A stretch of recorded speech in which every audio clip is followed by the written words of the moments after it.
มาแล้วศรัทธาญาติโยมอาตมาภาพก็จักได้นำศรัทธาญาติโยมเข้าไปไหว้พระพุทธเจ้าเสียก่อนไหว้พระสวดมนต์สวดพุทธคุณสวดธรรมคุณสังฆคุณเสียก่อนเพื่อเป็นมงคลกับที่รับที่นอนของเฮาและเป็นมงคลที่อยู่ที่อาศัยเฮาเป็นระดับต่อไปแล้วค่อยมาอู้มาจากกันเนาะศรัทธาญาติโยมเนาะเอาละเนื้อศรัทธาญาติโยมตั้งอกตั้งใจเนาะตื่นได้แล้วลุกได้แล้วเนาะเอาปกวิแม่วิบางคู่บางคนเพิ่งก็ลุกแล้วญาติโยมบางคนเพิ่งก็เตรียมเรียบร้อยแล้วกราบหนึ่งกราบสองกราบสามตั้งอกตั้งใจณบัดนี้เนอ อรหังสัมมาสัมพุทโธภควาพุทธังภควันตังอภิวาเทมิสุวะคาโตภควตาธัมโมธัมมังนามัสสามิสุปฏิปันโนภควโตสาวกสังโฆสังฆังนามามินะโมตัสสะภะคะวะโตอะระหะโตสัมมาสัมพุทธัสสะนะโมตัสสะภะคะวะโตอะระหะโตสัมมาสัมพุทธัสสะนะโมตัสสะภะคะวะโตอะระหะโตสัมมาสัมพุทธัสสะพุทธังสรณังคัจฉามิธัมมังสรณังคัจฉามิสังฆังนังกัจฉามิตุติยัมปิพุทธังสรณังกัจฉามิตุติยัมปิธัมมังสรณังกัจฉามิตุติยัมปิสังฆังสรณังกัจฉามิตติ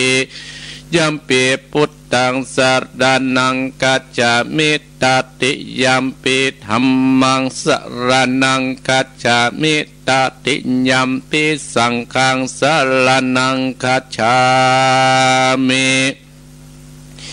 อิติปิโสภะคะวะอะระหังสัมมาสัมพุทโธวิชชาจารณะสัมปันโนสุขโตโลกมิโตอนุตตโตปุถิสัตตัมมัสสะตติสัตตาเทวานุสันนังพุทโธภคะวัตติสุวาคาโตภคะวัตตาธัมโมสันติติโกอาการิโกเออิปัจจิโกโอปันญญิโกปัจจัตตังเวทิตาโพวิญโยอิติสุปฏิปันโนภควโตสาวกสังโฆอุชโชติปันโนภควโตสาวกสังโฆยายะปฏิปันโนภควโตสาวกสังโฆสามิจิ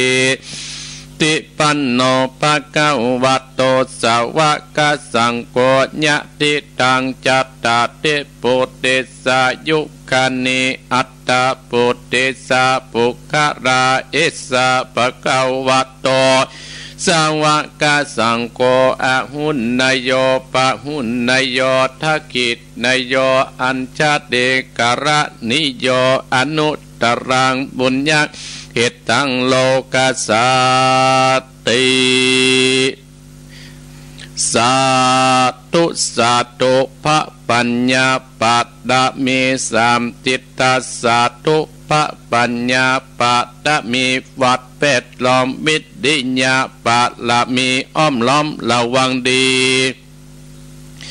ศิระปารามีบังหกดาบเมตตาปารามีภัพเปตังปืนตานะปารามีเป็นปืนตั้งต่ออุบเบกาปารามีก่อเป็นเบียงสัจจะปารามี เวทระวังดีเป็นไม่เต่ากันตีปัตตามีกลายเป็นหอกดาบบังนาไม้และปืนไฟอาทิตานาปัตตามีปะปะปะไปจุแห่งแข่งแข่งแรงแรงปราบหมู่มารนะพี่สั่งไปเปตุกตาเวเตนางตอดานีอัศจรรย์เสือเมื่อพันอยู่กวางน้ำนาตีกว้างต่อกวางแตกตีฟองนานองนานอกเป็นเกาตอกดอกไม้มาปูจาพระเกณฑ์ตายสัตตันปะพุทธังเลยจุงมาไปโปรดจุงมาอนุญาตโปรดผู้กาเตะดีแม่ทอดละนีออกมาลีดมวยผมอยู่ที่ข้างถาดจังไรขัดขางาสับพ้นดินพ้นนำนาทีลงพระไปก็หับจับเจ้าปัญญามานนะเอาอาปุ่นกลัวกับยกมือตุนหัวสิกาผู้การนี้ชื่อว่าเป็นลูกศิษย์พระพุทธเจ้าตนมีบนสมปานอันมากพุทธเจ้าจริงตั้งพระปัญญาและมีไว้เก่าจันตั้งไว้ตั้งหน้าก็ได้เก่าจันตั้งไว้ตั้งหลังก็ได้เก่าจันตั้งแต่หัวตื่นตีนก็ได้เก่าจันตั้งแต่ตีนติงหัวก็ได้เก่าจันเส้นวาดลูกปืนจากมาเสมอ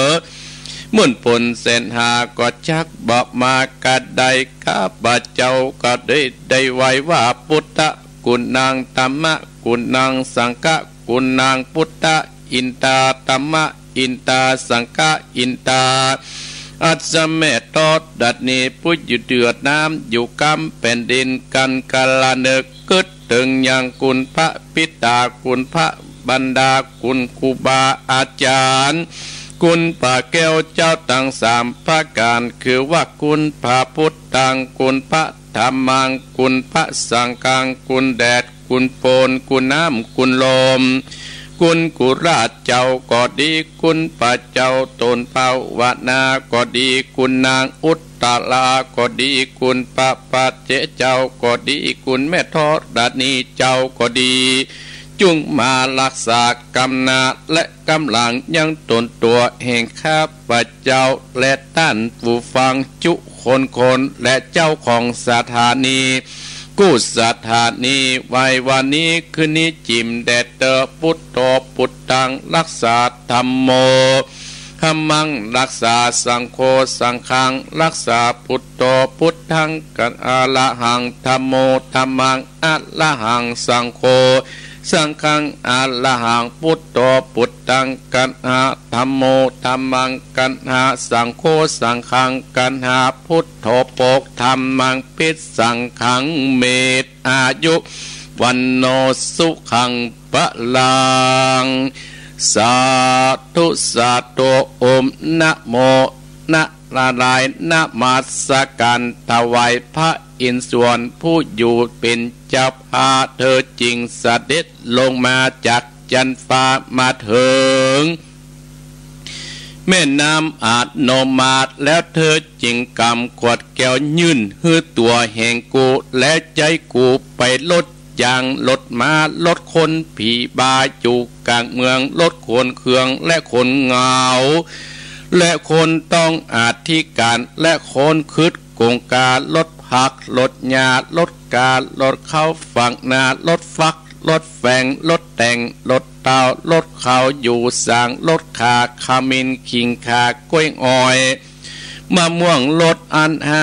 ผัวอันยากลดหมากลดปูดลดงูขึ้นเหือนลดจ้างเถื่อนข้าวบานลดแห้งจับหลังกาลดเขี้ยวลดงาลดอันเป็นภัยตั้งหลายแล้วเธอจริงจับตนต่อตนจับไปต่อไปตนมันฝากกับพันนาลายไปมันฝากกับแม่ทอลนีโอมพุทโธพุทธกำจัดเคราะห์ตั้งหลายออกไปอันว่าเคราะห์อยู่ในที่อยู่ที่อาศัยที่ลับที่นอนเคราะห์อันอยู่ในตนตัวของข้าพเจ้าจึงหื้อคดคายออกจากที่อยู่และที่อาศัยหื้อหนีไปอยู่นอกจักกะวันหื้อไปหนีไปอยู่ในป่าหิมะปานอมธัมโมธัมมัดกำจัดเคราะห์ลายออกไป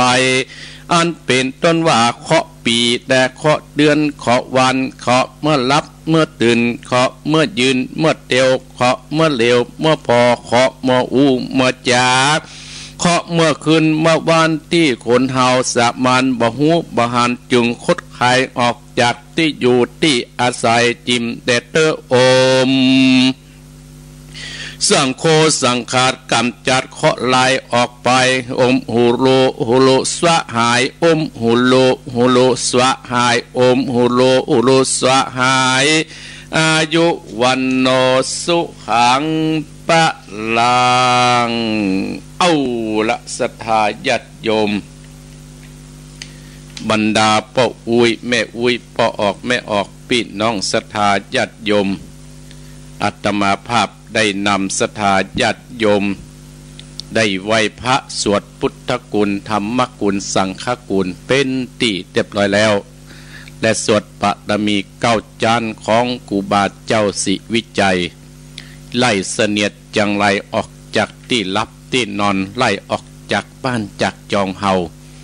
ฮือไปหนีไปอยู่นอกจักรวาลฮือไปอยู่ในป่าหิมพานต์ที่คนเฮาธรรมบดาสะมันไปประถึงบัดนี้อาตมาภาพก็ได้ไว้สวดพุทธกุลเรียบร้อยก็ขอมันเป็นมงคลกับศรัทธาญาติโยมบรรดาพ่ออุ้ยแม่อุ้ยเฮากันกูคู่กูโคเนอเนาะมาแล้วศรัทธาญาติโยมวันนี้อาตมาภาพพระกูวรธรรมนาถเจ้าอาวาสวัดหนองเหียงตำบลสันติสุขอำเภอดอยรอจังหวัดเชียงใหม่ได้จัดรายการต่อจากท่านพระครูอภิวัฒนวิกรมผู้อำนวยการขึ้นสีขาวของหมู่เฮาตั้งหลายได้มอบเวลาได้มอบหน้าที่ให้อาตมาภาพรับผิดชอบตั้งแต่ตี4 ถึง 6 โมงไปรายการอาตมาภาพนี้มีอยู่ช่องช่วงด้วยการศรัทธาญาติโยมก็ช่วงที่1อาตมาภาพก่อนนำศรัทธาไหว้พระสวดพุทธกุลธรรมกุลแล้วก็จะได้สาระหลักธรรมนั่นเป็นข้อคิดให้กับศรัทธาจบแล้วประมาณตี 5ไปสักเล็กสักน้อยก็จะเต็ดน้ำเต็ดธรรมวันนี้อาตมาภาพก็จะได้เอามรดกธรรมกำเมืองเป็นธรรมเรื่องศรัทธาญาติโยมธรรมเรื่องนี้อาตมาภาพก็ได้รับการถวายทานจากแม่เพนคำโพธาเพิ่นได้ซื้อมาถวายอาตมาภาพเมินแล้วจื่อมณีจันทะไข่แสงมาจำนวน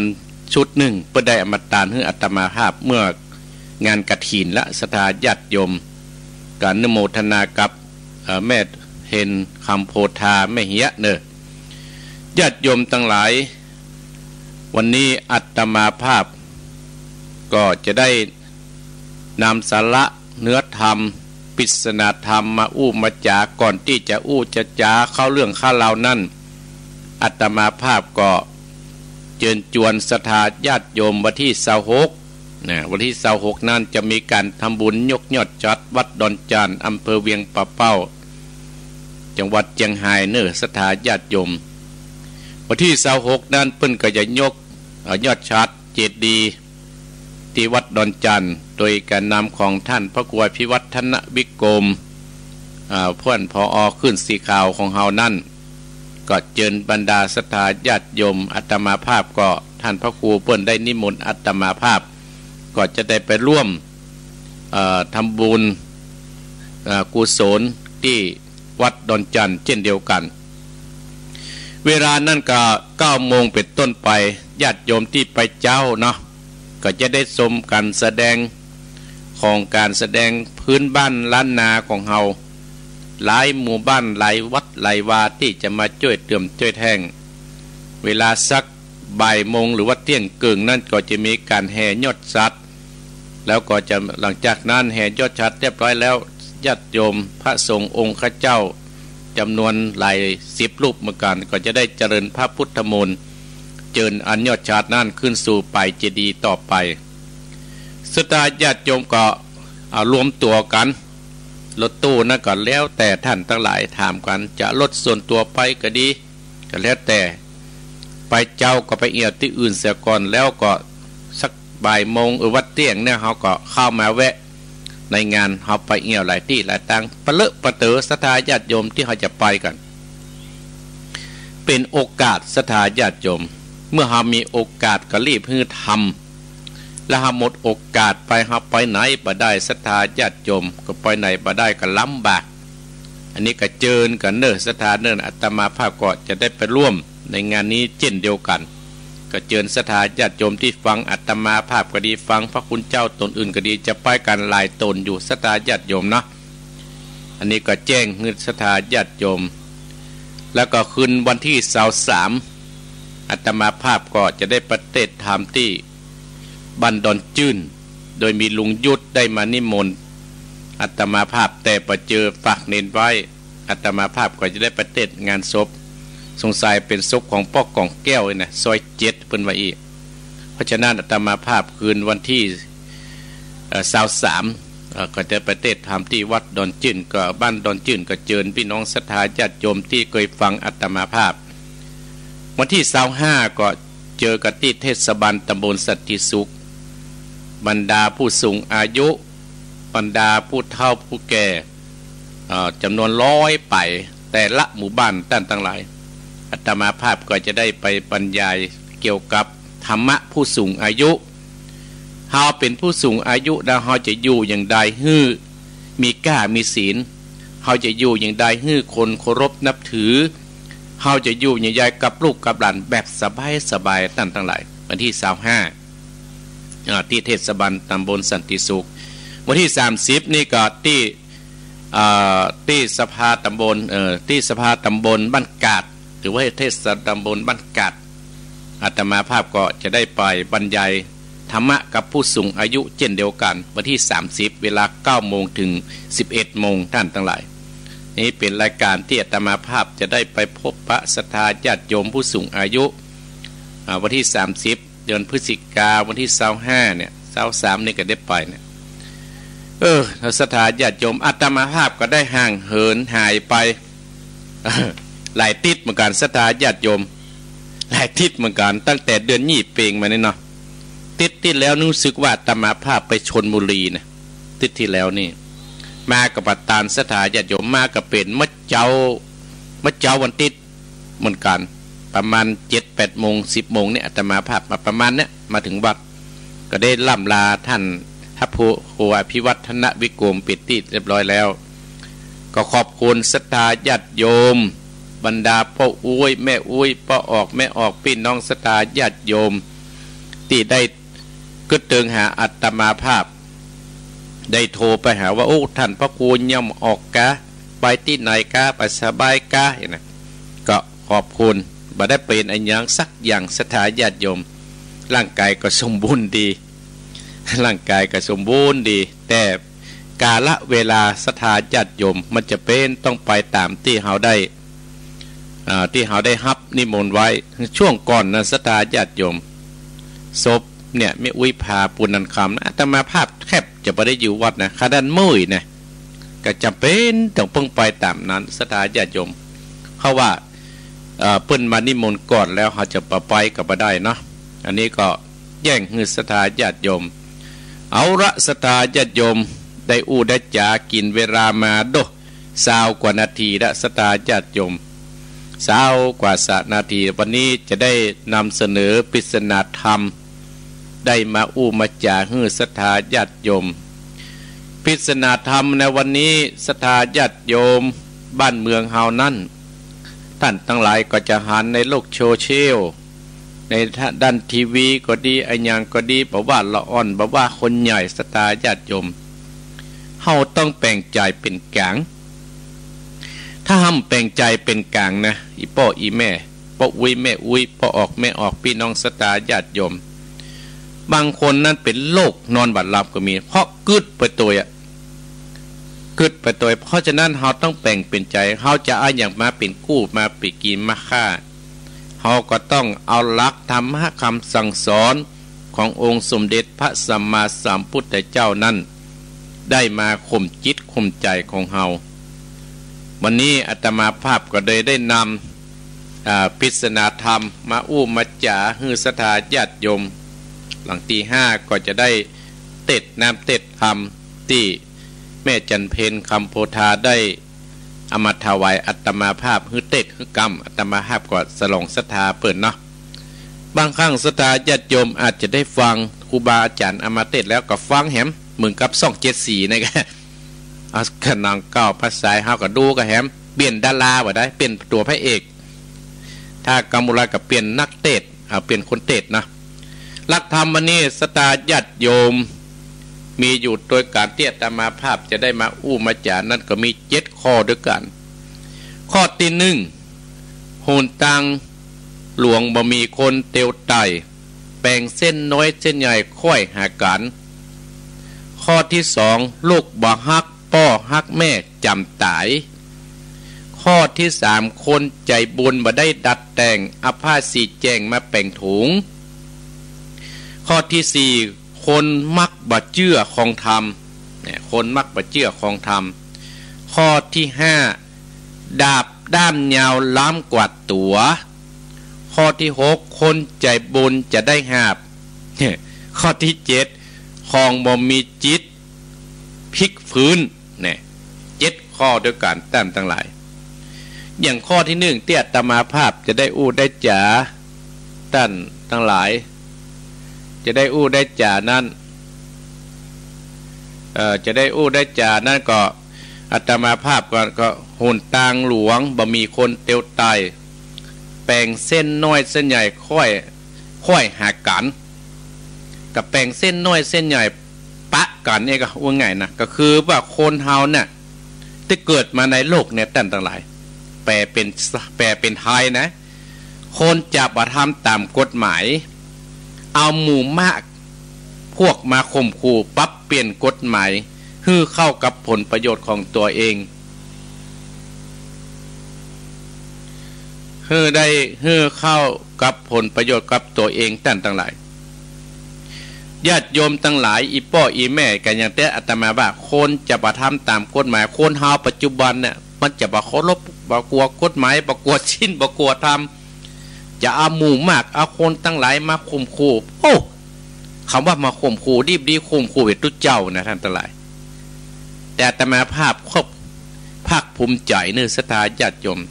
ที่บรรดาศรัทธาที่ฟังธรรมะพ่ออุ้ยแม่อุ้ยเนี่ยโอ้เอาอกเอาใจดูแลพระองค์สงฆ์ขององค์ข้าเจ้าทั้งหลายเนี่ยเอาหมู่มากมาข่มขู่ปรับเปลี่ยนกฎหมายเพื่อเข้ากับผลประโยชน์ตัวเก่าหรือว่าตัวเองคนเฮาประเดี๋ยวเนี่ยศรัทธาญาติโยมโอ้แต่อาตมาภาพกึดไปกึดมาถึงเทศแต่หุ่นตังหลวงบ่มีคนเตียวตายมันนึงมีคนเตียวแล้วหุ่นตังประเดี๋ยวสมัยก่อนอาตมาภาพเป็นละอ่อนเป็นเน้นเป็นอะไรอย่างนี้เตียวมาเข้าหุยโรงเรียนวัดดอนใจเฮียนนักธรรมนักธรรมโทนะท่านทั้งหลายทำตีนี่เฮียนที่วัดสีแดนเมืองเนี่ยแต่ทำเอกนี่เฮียนเอาคนเดียวอาตมาภาพเตียวจากวัดบ้านธรรมเนี่ยมาเฮียนนักธรรมตีที่วัดแดนเมืองดอกจากจบจากวัดแดนเมืองแล้วไปเฮียนที่วัดดอนใจเนี่ยตุลุงจันทร์เขาได้สอนท่านทั้งหลายประเดี๋ยวเพื่อกระต่ายไปละวงนั้นปันเขาได้เพื่อสอนอาตมาภาพแต่พวกนั้นปันเพื่อก็เป็นครอบครัวแล้วเนี่ย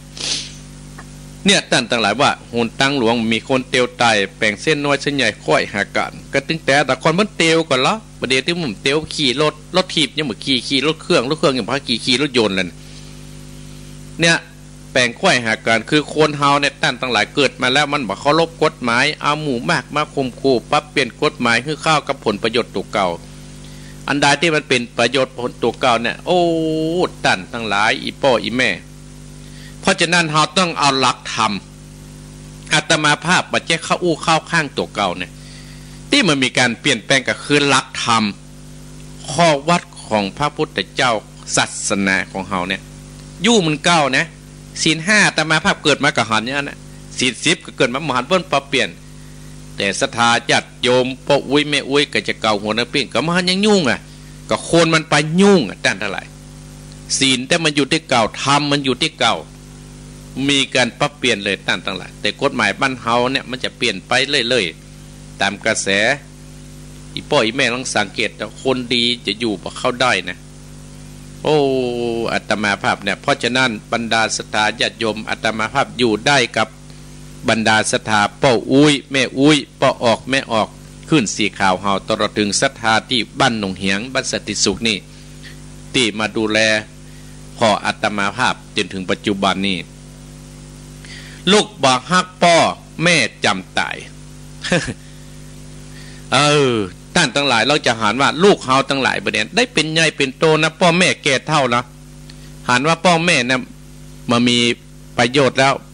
เอาเข้าไปแยกกันมาพ่อแม่ไปแยกกันด่าพ่อด่าแม่เหรอด่าว่าโอ้แกอีแล้วตายใช่ปะด่าพ่อด่าแม่สมัยก่อนนี่เปิ้นกลัวพ่อกลัวแม่ละท่านทั้งหลายอาตมาภาพเนี่ยมาอาบนะพ่อแม่ไปเปียพ่ออาตมาเปียแขนเอาโจงน้ำเหมืองมาได้เอาเฟืองขี้เฟืองถูแข้งถูขาพ่อถูกกายขนาดเมื่อเดียวนั้นบอกให้กลัวพ่อเพราะกลัวแม่ด่าพ่อแม่สปะสปันท่านทั้งหลายเฮาก็นึกถึงว่าบุญกุลพ่อบุญกุลเป้เฮานี่นะท่านทั้งหลายโอ้บุญกุลพ่อบุญกุลแม่เฮานี่นะมันนักหนาป้านะท่านทั้งหลายเฮาก็นึกถึงว่าพ่อแม่เฮาแปลงแก่นตาเฮามาแปลงแขนแปลงขาเฮามาเนาะแปลงสปะสปันเนาะเฮาเมื่อมีพ่อเมื่อมีแม่เฮาจะได้เป็นถึงขนาดนี้อาตมาภาพโอ้ไหวกุลพ่อกุลแม่ถึงวันเนี่ยนึกถึงพ่อแม่อาตมาภาพจะไปเทศทำเที่ยวที่นี่ก็จะบอกให้พ่อให้แม่ปิกมาก็จะบอกเปิ่นเนี่ยอันเนี้ยท่านทั้งหลายลูกบอกฮักพ่อฮักแม่จำตายก็คือบางคนจำพ่อแม่ตัวเก่าขึ้นไปตายโอ้เป็นหน้าที่อนาจใจแล้วสมมติว่าเฮาเนี่ยท่านทั้งหลายเฮาเป็นคนเนี่ยเป็นชัดที่ประเสริฐนะครับหมู่งัวหมู่ควายเนาะท่านทั้งหลายเปิ้นฮักงัวฮักลูกฮักเต้าเปิ้นเหรออาตมาหับหันก่อยในที่ก่อยในทานก่อยนะหันในทีวีเนี่ยเป็นสารคดีนี่นะมีเหยี่ยวเนี่ยท่านทั้งหลายลูกบนฟ้ามาไล่ยับลูกเปิ้นแม่ก่อยฮักดูแลลูกเปิ้นเหรอสู้กันนะคนสุดท้ายเหยี่ยวก็บ่สามารถที่จะเอาลูกก่อยไปได้เนี่ยเขาต้องนึกถึงเอาสัตว์เดรัจฉานเนี่ยเป็นที่จ้างที่เปิ้งเขาจะประจำพ่อแม่ฮื้อประตายมันบดีท่านทั้งหลายชีวิตเขาในเกิดมาได้เพราะพ่อเพราะแม่เพราะครูบาอาจารย์เขาก็ต้องเคารพนับถือพ่อแม่ครูบาอาจารย์เขาเป็นที่จ้างที่ตั้งไว้บุญนั่นก็จะคุ้มครองเขาก็จะเป็นที่รักของมวลเทวดาทั้งหลายเนี่ยท่านทั้งหลายอาตมาภาพว่าลูกบ่ฮักพ่อฮักแม่จำตายเนี่ยอาตมาภาพมีเรื่องในธรรมเนี่ยมามาจ่าให้ท่านทั้งหลายได้ฟังสักเรื่องหนึ่งโอ้ประเด็นนี้ไปเกินชั่วโมงแล้วฮะลูกบ่ฮักพ่อฮักแม่จำตายเนี่ยมีในธรรมเรื่องลูกงัวท่านทั้งหลายงัวเนี่ยมันเป็นสัตว์เดรัจฉานเนาะอย่างอาตมาภาพจำก่อนเนี่ยขึ้นอกขึ้นใจจำก่อนนี่นะของสุนทรภู่นี่นะเปิ้นบอกว่างัวควายจังมาตายแล้วเหลือหนังดูเข่าแห่งยังเอาใจกันได้จะลงสุดปุ่มได้ไส้คนเฮายังกินลำอินต้องเนี่ยคนเฮาสหายพี่น้องตายแล้วไผ่หมู่ข้องอะไรสุดแต่ดุพวกเขายังเอาขว้างไก่กลัวจักเป็นผีภัยมาหลอกบ้านได้มาหลอกบ้านได้นะเนี่ยท่านทั้งหลายงัวควายนะมันตายไปเนื้อหนังมังสาสุดเพียงแต่ขี้มันเฮายังกินลำอิ่มตองแต่คนเฮาเนี่ยเฮาเป็นลูกเป็นเต้าเฮาก็ต้องมีเครื่องหมายเนี่ยคือความกตัญญูกตเวทีเนี่ยเป็นที่จ้างที่เปิ้งมันแล้วลูกหลานต่างเต้าเฮาหันก็จะได้นำไปเป็นแบบอย่างแล้วอาตมาภาพหันลูกหลานบางคนว่าโอ้เปิ้นฮักพ่อฮักแม่ท่านทั้งหลายหลายคนนะที่ขึ้นสีขาวนี่นะพ่อแม่ฮักชอบอย่างส่งพ่อแม่เพิ่นไปหรอพ่อแม่เข้าไปไหนก็ส่งไปหรอแต่กับบางคนเนี่ยโอ้บ่สนใจพ่อบ่สนใจแม่ปล่อยให้คนเฒ่าน่ะว้าเ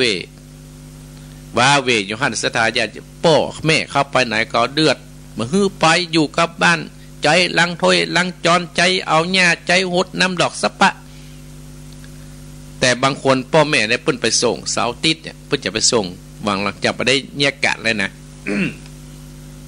อาตมาภาพหันคนที่เปิ้นอยู่เวียงเนี่ยเปิ้นอยู่ทางเวียงหนังรองเนี่ยเปิ้นประเดี๋ยวเปิ้นอยู่เวียงแล้วเปิ้นจังป้าพ่อป้าแม่มาหาอาตมาภาพเนี่ยป้าพ่อป้าแม่มันเนี่ยถึง2 เท่านะพ่อเปิ้นเป็นโรคตายประเดี๋ยวเปิ้นโอ้หน้าต ตาเบิกบานเพราะอย่างกำลังใจเนี่ยตั้นตั้งหลาย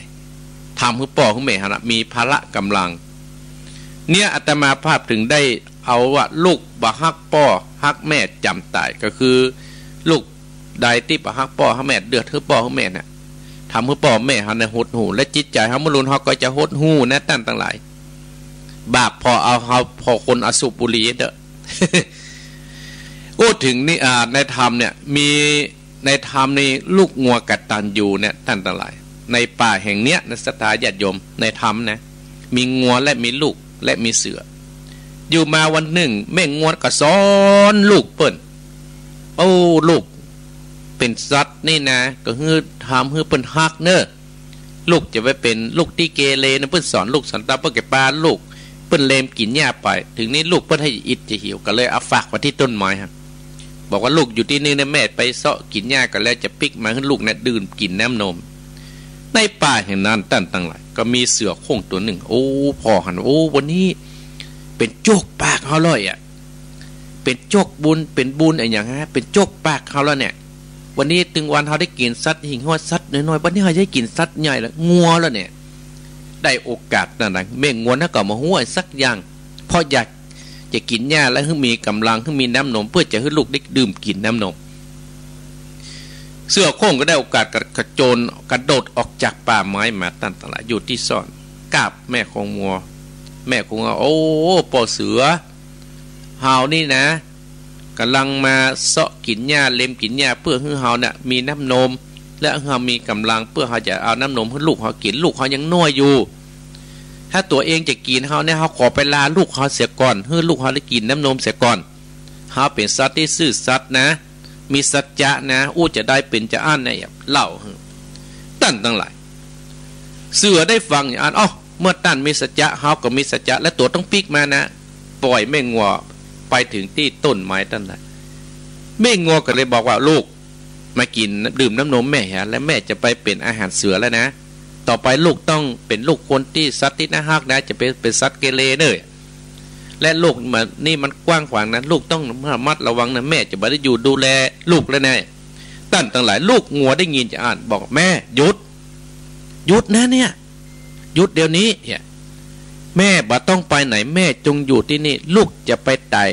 แทนแม่เพื่อทดแทนก้าน้ำนมของแม่ตั้งหลายพอซัดนะเนี่ยกับลูกเต้าบ่ฮักพ่อของแม่ไล่พ่อไล่แม่จำตายแล้วมันเป็นกรรมเป็นเวรนะตั้งหลายอีพ่ออีแม่ตั้งผู้ฟังตั้งหลายลูกงัวกันอื่นกระลึกไปหาพ่อเสือโค้งเลยบอกว่าพ่อเสือเฮามาแล้วเนอะจะมาตายแทนแม่เฮานะเพื่อมาทดแทนก้าน้ำนมทดแทนที่พ่อแม่เฮาเลี้ยงมาทดแทนก้าที่แม่เฮาเลี้ยงมานะเสือได้ยินอย่างอ่อนตั้งหลายด้วยความเป็นห่วงพ่อแม่เนี่ยต้องเป็นห่วงลูกเหมือนกับลูกแม่งัวเป็นห่วงลูกไปนะท่านทั้งหลายอีพ่ออีแม่ลองกึดว่าลูกเขาไปเอี่ยวที่ไหนมานะไปเอี่ยวที่ไหนมาเนี่ยมาเนี่ยนะพ่อแม่ไปรับบนอนนะลูกวันนั้นอาตมาภาพละคนสัมปตองเนี่ยลูกเพิ่นไปกินเองก็หมูกระทะแม่ประตูนะท่านทั้งหลายในเวียงวะนะโอ้เขามีพ่อมีแม่เขาใช่ภูมิใจพ่อแม่อาตมาภาพมันเกิดตัวนะแต่อาตมาภาพมันใจเกเรยี่เนี่ยไปนั่งท่าลูกนั่นแหละยุงก็ครบแต่นั่นแหละปิกเป็นเที่ยงคืนไม่ก็เหมือนกับอันนี้กันเหมือนกับเสือเนี่ยกันแต่นั่นแหละด้วยความเป็นห่วงแม่งัวกระโล่นตะโกนกันไปบอกเสือพอเสือทำมาแล้วเนอะมากินเขาอย่างเดียวนี่ปล่อยลูกเขาไปเดี๋ยวนี้เสือได้หารเสือได้ยิน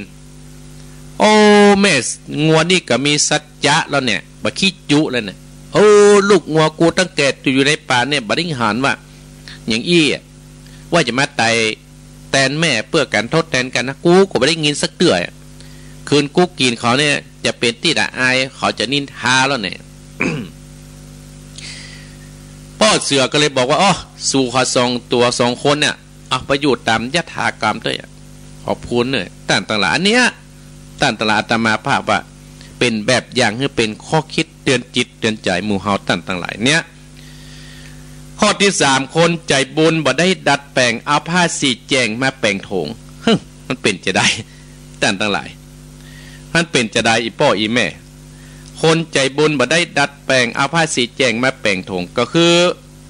คนเฮาใจบุญประหารคนเฮาที่เฮาใจบุญนะเฮาก็ต้องประกอบด้วยศรัทธา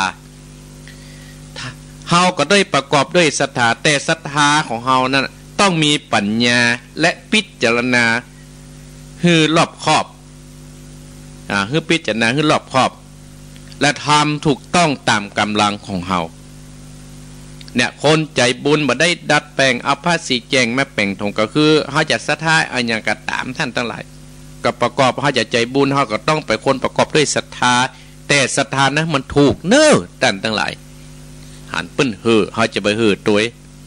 หันเปิ้นนี้มันบ่ใจในพุทธศาสนาเฮาก็จะไปส่งเสริมกันเนาะเมื่อเฮาไปทางที่บ่ดีนะท่านทั้งหลายแล้วลูกหลานตันเต้าเฮาก็จิตติดตามตัวไปเนี่ยคือเฮามีมันบ่ถูกต้องปัญญาเฮาก็พิจารณาให้รอบคอบให้มันถูกต้องและก็เฮาเป็นคนใจบุญเนี่ยเฮาจะไปทำเกินกำลังก็เกินกำลังก็คือหมายความว่าจะได้อีป้อยแม่หันไปหอมร้อยเฮามีร้อยเฮาไปหอมเส้นร้อยก็จะเดือดร้อนกันเดือดร้อนลูกเดือดร้อนหลานเดือดร้อนสะปะสะปานอีป้ออีแม่พี่น้องศรัทธาญาติโยมอันเนี้ยเฮาว่าคนใจบุญบ่ได้ดัดแปลงเอาผ้าสีแจงมาแปลงถุงก็เฮาประกอบด้วยศรัทธาเฮาต้องศรัทธาให้มันถูกศรัทธาของเฮาขึ้นสีขาวเฮานั่นคืออย่างพระพุทธพระธรรมและพระสงฆ์ศรัทธากรรมสอนของพระพุทธเจ้าที่พระสงฆ์องค์เจ้านำมาสอนให้เฮามันถึงบ่เดือดร้อนตั้งหลายโลกบดีมันกว้างเฮาก็ต้องใจปัญญาให้นักคิดให้มันรอบคอบนี่นะตั้งหลายอาตมาภาพบ่ได้ว่าอย่างไผเนี่ยแต่เฮาอู้ตามปริศนาธรรมตามเตียตามภาพได้ห้ามได้เห็นกับมาจี้แจงให้ศรัทธาญาติโยมเฮาจะเนี่ยอย่างเฮาตามเฮาก็ต้องไปตามกำลังของเฮาจะไม่เนี่ยเกินกำลังมันถึงได้เดือดร้อนคนมักบ่เชื่อของธรรมคนมักบ่เชื่อของธรรมมันเกิดขึ้นแล้วนะตั้งหลายก็คือคนเฮามันจะเหินห่างจากศีลจากธรรมกลับไปเชื่อคำสอนที่ผิดจากหลักพระพุทธศาสนาก็ให้แต่เนี่ยตั้งหลายให้แต่หลายที่หลายแห่งแต่ตมาภาพจะได้หัวหนานแต่ตมาภาพได้ว่าเข้าไปได้ว่าเข้าไปบ่ต้องท่านทั้งหลายคงจะหานคงจะได้ยินคงจะได้ฟังเหรอที่มันห่างจากศีลธรรม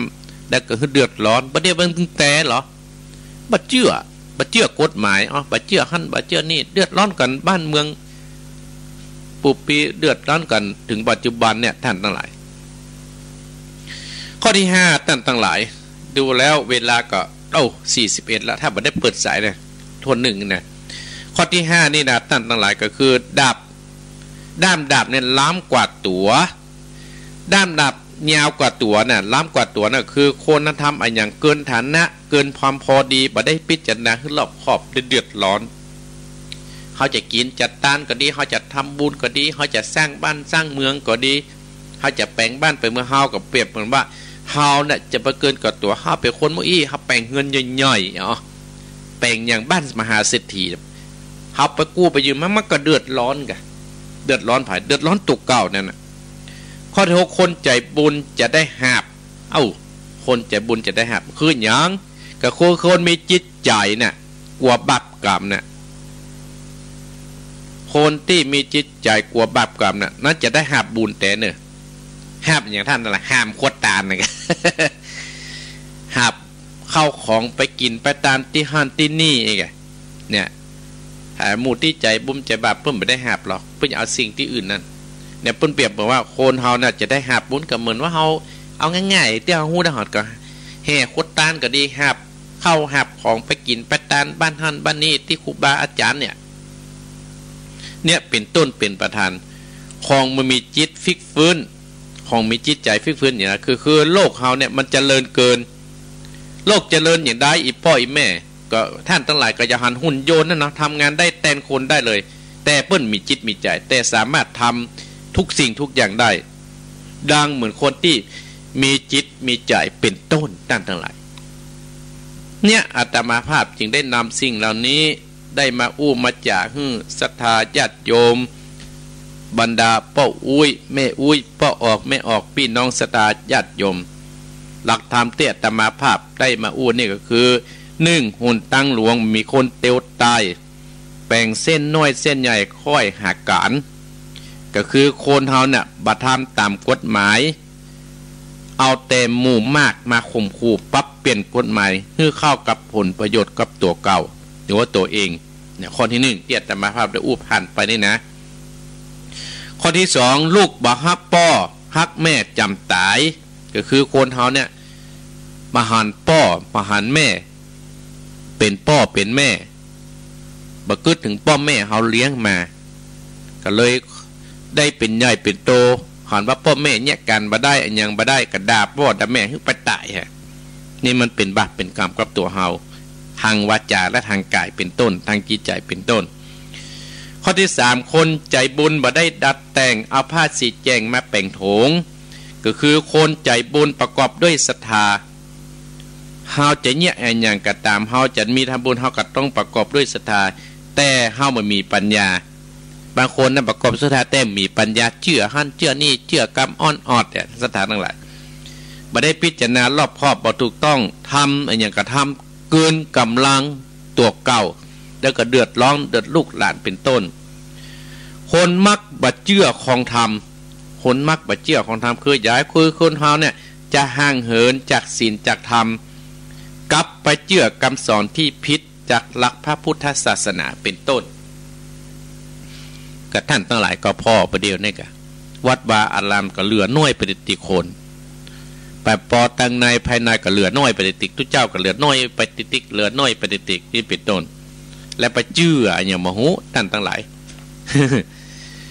ข้อที่5ด้ามดับยาวล้ำกว่าตัวด้ามดับยาวล้ำกว่าตัวคืออย่างคือคนทำอย่างเกินฐานะเกินความพอดีบ่ได้พิจารณาให้รอบคอบคนใจบุญจะได้หาบคือคนมีจิตใจกลัวบาปกลัวกรรมนั่นจะได้หาบเข้าหาบของคนที่จิตใจบุญนี่นะ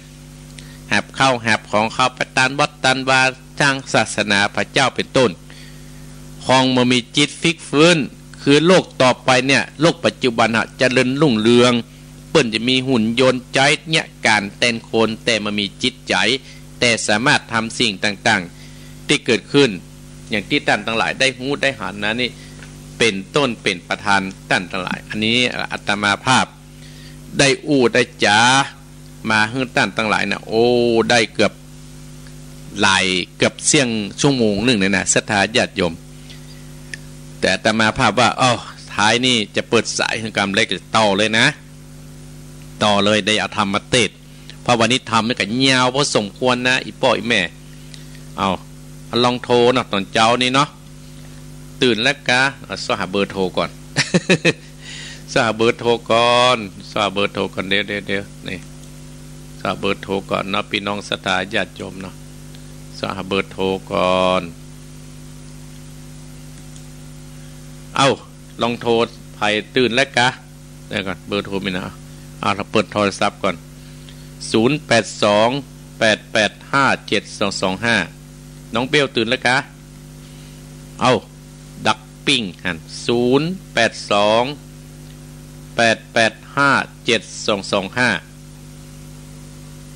ไผ่โทรมาได้ยินก็เป็นจะได้โทรมาแล้วเดี๋ยวก่อนตั้งเร่งเสียงก่อนยังได้เนี่ยนิมิตยังได้เนี่ยไม่เนอะไม่ได้ยินเสียงเนี่ยเอาใหม่หันไม่ขอโทษเนอะแต่มาปรากฏอย่างมาฮะมา0มันบอกค่าโทรเนี่ยมาแล้วเจริญปอนเสียงอย่างบดังได้กันเนอะแต่มาภาพเปิดหน่อยมาค่าจ้างฮะเน้นนิกแม่เปลี่ยนให้กับแปลงให้กับมันไปแล้วได้กันเนอะไม่อุ้ยเนอะมาเป็นเปลี่ยนไม้กับ0ก็อาตมาภาพกำลังจะแปลงนะลองโทรมาเนอะกี้โทรมาแล้วมันดับไปมาใหม่เนอะมาใหม่เนาะดังเลยเนาะดังแล้วเจริญปอนเจ้าว่าเจ้าท่านพระครูเจ้าแม่ยังไม่เพ้นกันเนี่ยเจ้านะเจ้าเป็นคนสู้ชีวิตไม่เพ้นคนสู้ชีวิตได้ยินอยู่เนาะ จ้าชัดเจนเนอะท่านพระครูเนอะโอ้ธรรมะก็เข้าใจเนอะก็ได้ฟังธรรมต่อเนอะจ้าได้ฟังธรรมต่อขอเป็นเจ้าภาพได้หรือเปล่าได้บุ้งปกติเนาะจ้าปกติจ้ายินดีเนอะจะพูดเรื่องปอนเงินเนอะยินดีเจริญพรไปสาเจ้าเจริญอยู่ที่ไหนเจริญพรอยู่บ้านแม่ฮาวเจ้าบ้านแม่ฮาวลำปางกะเจ้าป้าแก้วบ้านแม่ฮาวเจ้าป้าแก้วฟังตังได้ป้าแก้วฟังแผ่นนี้ขึ้นสีขาวนะเจ้าฟังขึ้นสีขาวแล้วเนาะแม่ฮาวชัดเจนเนอะแม่เนาะชัดเจนนี้เจ้าก็ได้ฟังทำต่อเนอะทำเมืองนะเจ้ายินดีนะแม่เนอะเจ้าไว้สาเจ้าเจริญพรครับน้องเบลครับน้องเบลว่าจะได้ติดตามตลอดนะครับน้องเบลอยู่ที่ไหนตอนนี้วันนี้ไม่ได้ไปครับวันนี้หยุด1 วันตึงวันครับได้ยินข่าวว่าไปท้องเพลงแต่บดูเชียงใหม่ให้หรอครับไปกะเปิดวิทยุฟังตัวอย่างมีคนฟังนี่ท่านพระครูร้อยหรอเขาว่าเนี่ยไปละยินดีเนอะ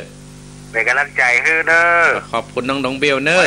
นะครับเจริญพรไปสาเจ้าท่านอยู่ที่ฟังอยู่เจ้าแม่ยัง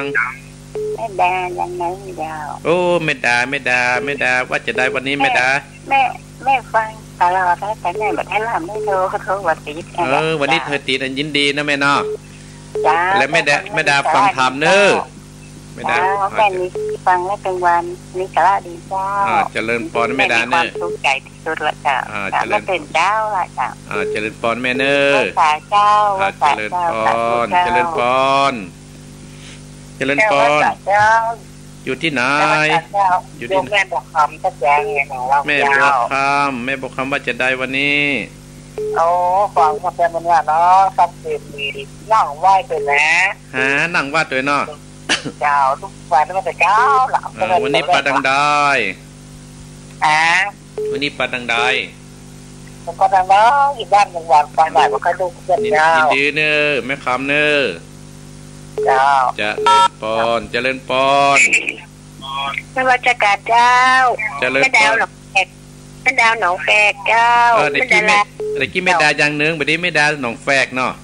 แฝกแต่ละปีเขาเนี่ยเจ้า179หมู่4ตำบลหนองแฝกอำเภอสารพีเจ้าแม่แปะในหัวใจมัน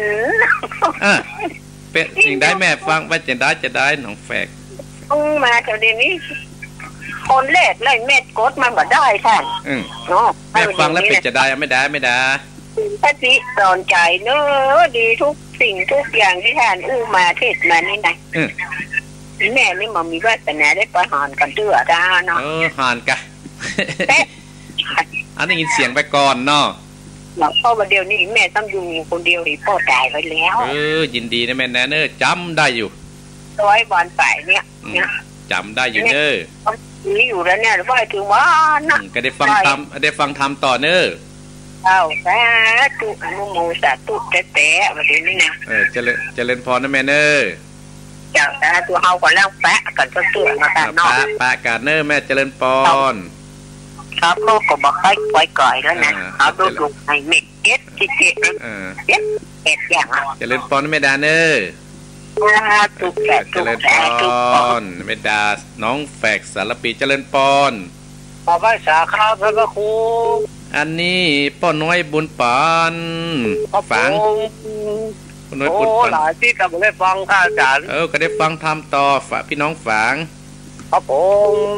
ว่าจะได้วันนี้ตู้เจ้าบ่เดียวนะบอกว่ามีความหมายท่านตายพูดสะอาดตู้เจ้าควักไอ้แต่เนาะคนเขาบ่เดียวต้องไก่ว่ามันจิ๊กแล้วนะคนมันห่างศีลห่างธรรมเนาะลายก็เกียร์ก็โทรนะจับกันพูดแม่นยินดีวันไหนวันนี้บนตู้เจ้ายินดีเนอะครับผมกลับไปจ่าแล้วครับเจริญพรขอปิดสายสุดท้ายจะ5 โมงแล้วเจริญพร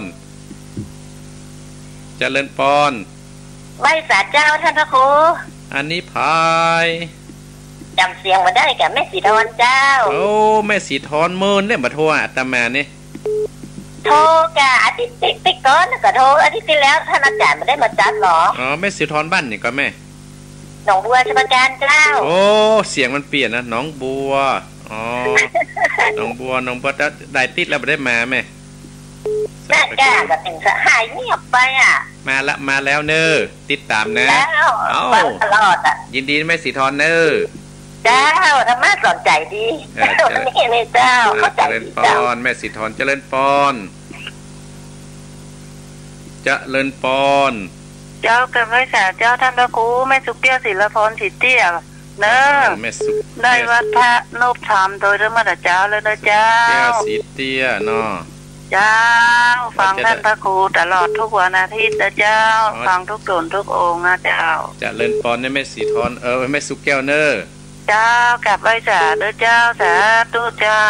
คนรักษาโอ้มาติ๊กว่าจะติดใจกันมาได้อ๋อเจริญปอนมากับมาอ๋อเวลาแต่มามีนักอ๋อเจริญปอนไว้สาเจ้าท่านพระครูอันนี้ปุ่นเนี่ยสระเนี่ยบ้านอะไรอ๋อตาจางเจ้าตาจางแม่ก็ดีมูลน่ะเจ้าสุทัศน์ดีมูลน่ะสุทัศน์แม่สุทัศน์สบายดีเนาะเจ้าสบายดีเจ้า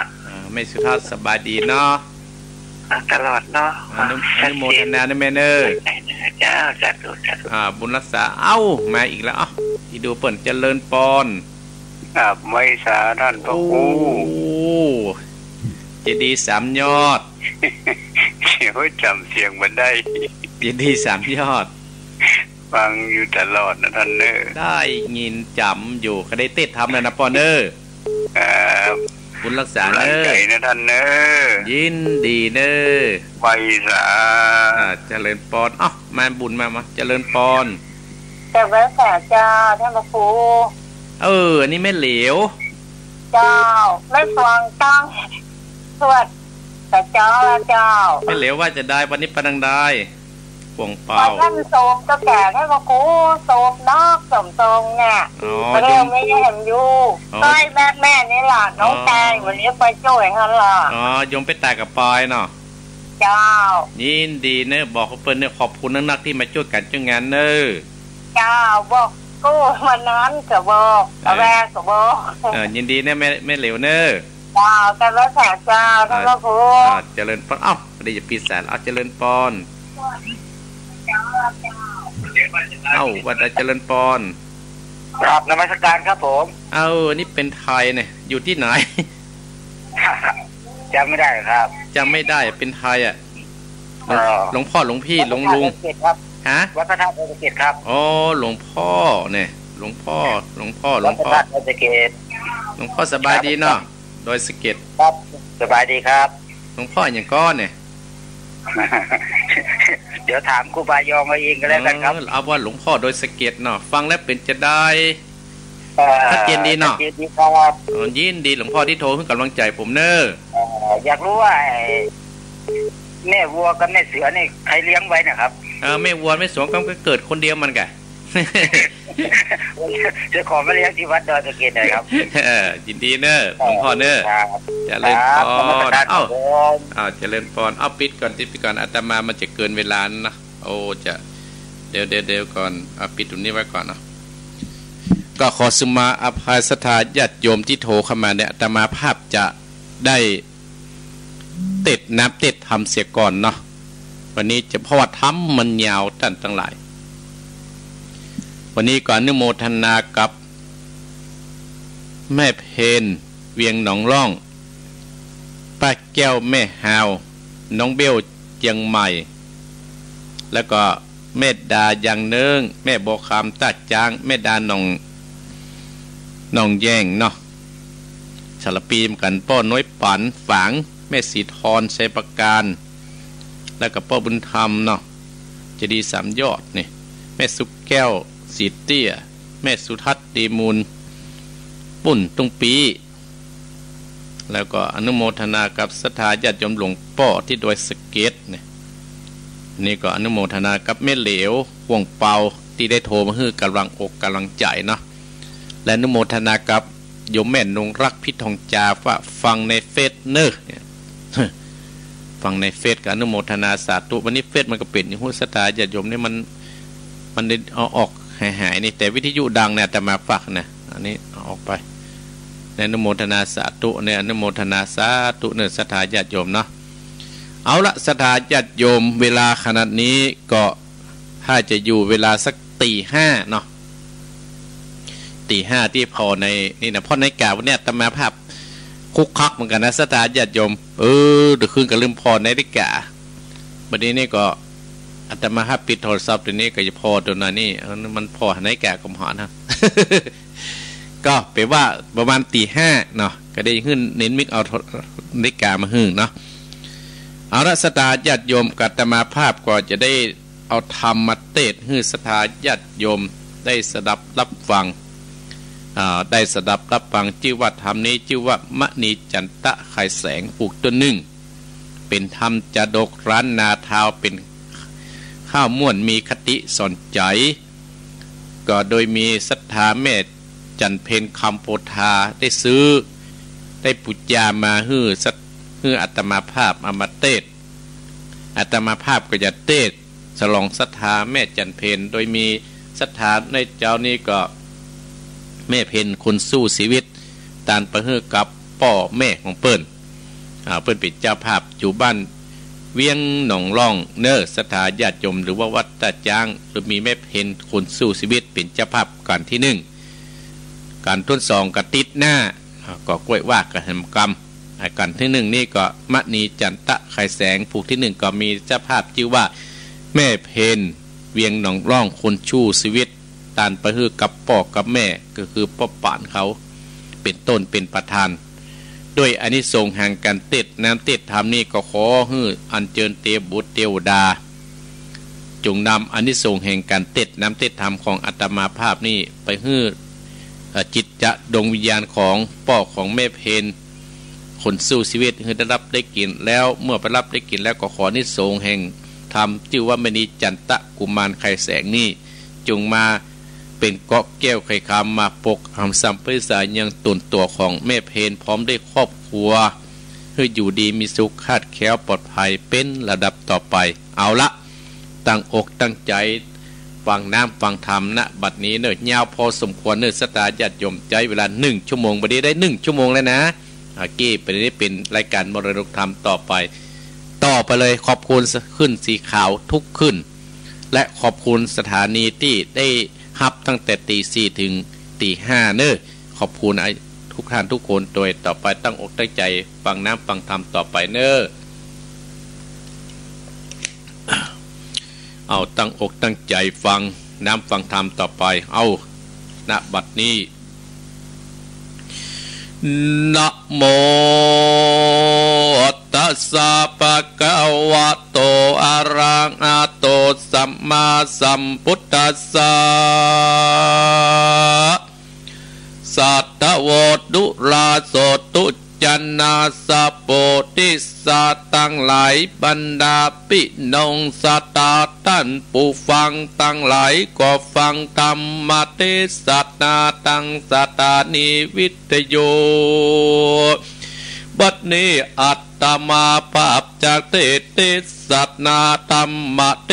ศนาชื่อว่ามณีจันตะกุมารไก่แสงผูกทุนหนึ่งเป็นลำดับต่อไปปะก็นำอาติกามปะกรบังดอนบุปกามว่าอาติกากะเดชล่วงปนนันลานสุดสังกัญญายังมีปัญญาตนเดิง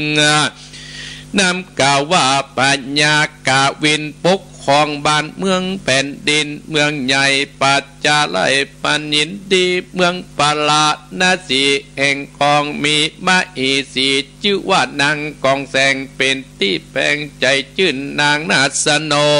ม16,000เป็นปริวารเป็นนิจจากการบอกกาดเต่ากาเวนลาดสุขกาเสมด้วยกันญาณนัดนี้หลายหมื่นจมชื่นหลายวันลางพ่องกาคาพรฟ้อนไฟเปินกานา อัตตาตุเดจาประการเล่นตะไวเป็นที่สุขสบายลำเลิศประสาทประเสริฐแห่งปัญญาปฏิกาแก้วงามเลิศเลอปดาปดาด้วยแก้วแก่นตาทุกเวทนาทุบบอกใกล้บทแห่งในบ่เบื่อและนาจะประกอบด้วยราชธรรมทิพประการและตานาศีลาภาวนาปืนนิรันดร์บอกกาตามประเพณี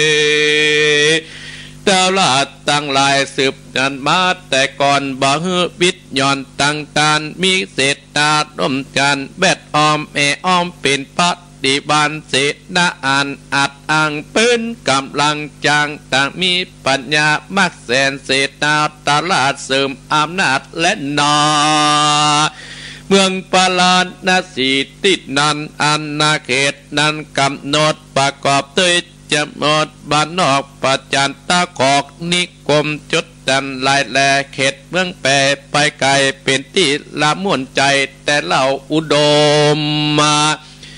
มีตึงเหล้าและจินป่าอาหารข้าวเปลือกข้าวสันและนาเครื่องยองเป็นนาตุกอาบาจิงกะไก่มักตากอบปากันอยากเลือดลายจะเนื้อเป็นดินลำเลือดฝนฟ้าตกลงมาตามฤดูกาลนะโดยอำนาจแห่งเต้ากะเวนปกหกบ้านเมืองโดยจอบประกอบด้วยธรรมประจำบอกกาศเต้ากะเวนลาดนั่งกองแสงจำเลินนาเวลาเล่งไหลไปเหมือนไหลใจแต่เล่าเต่านั้นบ่มีลูกเต้ายิงใจสืบแทนตระกูลเศษนาไปป่าปัจจโดนตุกแห่งโอนในกาลาเศษนาอาจเป็นปาตานเป็นการอันยิ่งจริงนัดหมายกันมาสู่ลงหลวงปัญญาเองอันก็อ่านหน้าเก่าจากกายเนสันใดพี่น้องมาเติมมาห้องลาลาปัญญาลาจาติลาดกับนงนาดกองแสงเป็นที่แป้งลุ่มเก่าเองปัญญาเจ้าตั้งหลายบ่มีลูกยิ่งใจสืบเจือกาละนั้นไปละเพียงใจนี้จะเป็นปาสัตตนาเองอันตะพันเมืองอื่นอันจักบาจื่นใจเอาแล้วเอาก็เอากันเตี้ยวไตไปไว้สาตุนจาควงพระญายำเจ้าลายกันอดอันเอาเตี้ยวจรถึงนาเบ่งจรดาวราชเสียงดังขนาดเป็นกรรมจะยะตุภาวางว่าอันสามตักอันแล้วอยู่สันดีพระจอมตาดีนอดดาวได้ยินกำเก่าตั้งหลายเต้าก็ปั่นไปเตียวต้องไปสู่ทิตาอาเบ่งจรอ่านคนตั้งหลายตั้งก็มาปากไก่วะดุลาตั้นไปปาทุกตดนาพักกันมาพื้นนักนาสันได้อุตตะนีเดืองนานหรือว่าเสวยเมืองบ่อจอบพิษประบอบประเพณีแห่งปัญญาโตนาดีปางก่อนหมู่ต้านจึงเดือดร้อนเดินกับวนการเศษนาอามาตอาภิวาทตุนจาคเดพระราชาปันแปวองค์พระเป็นเจ้าเสวยเมืองเป็นที่ลุ่งเรืองแต่เล่าเพิ่งใจจะหมู่จะเมืองที่หมู่ขาดตั้งหลายตุกเพราะพระเจียงเจ้านั้นบ่มีลูกและบุตรตาณเมืองบุญจักเดียงมดเจียงพระจอมใจสู่ฟากฟ้าหมู่ตุคาปัจจลาดจากได้ไผ่มาปกครองหมู่ตุคาจริงข้ามาลัดตนาพระบัดเจ้าหือสองตาราชปัตตนาหือได้มีบุตรตีและบุตรตาลูกเต่าสืบนาเจ้าวงศาเป็นที่พึ่งปาปูกาต่อไปนาเต้ากะเวนปัญญาเจ้าโตนะพันแปวสดับแล้วยังกำจาจึงกาตาไก่เก่าต่อยมีบอดน้อยเรื่องกำเคืองนางนั้นสนมกตามโนบาปัตตนาได้บุตรีบุตตาผู้ประเสริฐมีบุญล้ำเลิศเกิดขึ้นก็ฮือเศษนาอามาตปัจจลาดสะดอนตั้งลอย คือปีการขึ้นโสดอย่างที่อยู่ของเก่าแล้วปัญญาเจ้าติราชนางนาฏกองแสงเรียกเศษนาเรียกสนมตานาอกหมื่นนาจิ้นจอยปนาป้ากันกะเฝ้าปัญญาเจ้าก็อุจาวัดดูลากันยาเฮยหนุ่มเนานางกองแสงเป็นเจ้าจุงฟังเฮาจักฮือนางตั้งไหลเอาใจใส่ไว้โดยดีอาบน้ำคาสีสำละเนื้อกาดราเจ้าปัจจุสับมุตไตผ่องแผ้วปัดอับแก้วหมูอาปอนนาอาบน้ำและผ้าผ่อนผิวพรรณอลังการมาฮือการมาสับมาตานสินการคู่คนหมู่กัญญากับพุทธปายบุปาลาจาดอกไม้เขาดอกหมู่ลาจาไปปูจาเทวดาอาลังเฮือตั้งจิตเตตาปัตนาได้บุตติบุตตาลูกเต่าเกิดมาปฏิสนแม้นคนใดได้ลูกเฮาจักปลูกฝังขึ้นมาเป็นดีเป็นมาอีสียศใหญ่หมู่ดังก็กลับไว้สาพิเตียนักหนาบังเกิดหวังได้ลูกประเสริฐกับตนทุกคนนาผู้ก็กลับขึ้นสู่ที่อยู่ไปบ้านไปรุนจากหันดังตั้งเลยก็มาสับมาตานเอาสินอาเป็นนาเก่ามาเจ้าและสูตรอิญญาใส่เข้าตอกผู้ไปดอกไม้นำใบปุจจาอย่างเทวดาตนเลิศปาตานาอลูกประเสริฐจุตนเปิ้นกระจอผางเทวีเป็นที่อาแก่ดังตั้งหลายที่โพดไปแก่ดาวราชเพราะมีกองวาดบอกขาดกับปัญญาประกอบสมศิลาเลิศแล้วผิวพันธ์ประเสริฐสุวรรณาอากิตติยาเตียวต้องเป็นที่หน่วงนองหัวใจแล้วก็มากับดาที่ม่วนใจลุกขึ้นจำลาการสุริยสันส่องฟ้านุ่งเสื้อฟ้าลัดตาจำก็ถือของหอมยกมือหนึ่งหัวเตียนจากกับใบพระปายดอกไม้ปูจาเทวดาตั้งลอยตั้งแปดตุกกันแดงแล้วก็มาสับมาตานเอาศีลอาได้สัจจาสุนันตุเทวาดูลาเทวาบุเทวดาทุกผู้จงฟังกรรมแห่งเฮาลาจาแม้นว่าสีกาเองคเน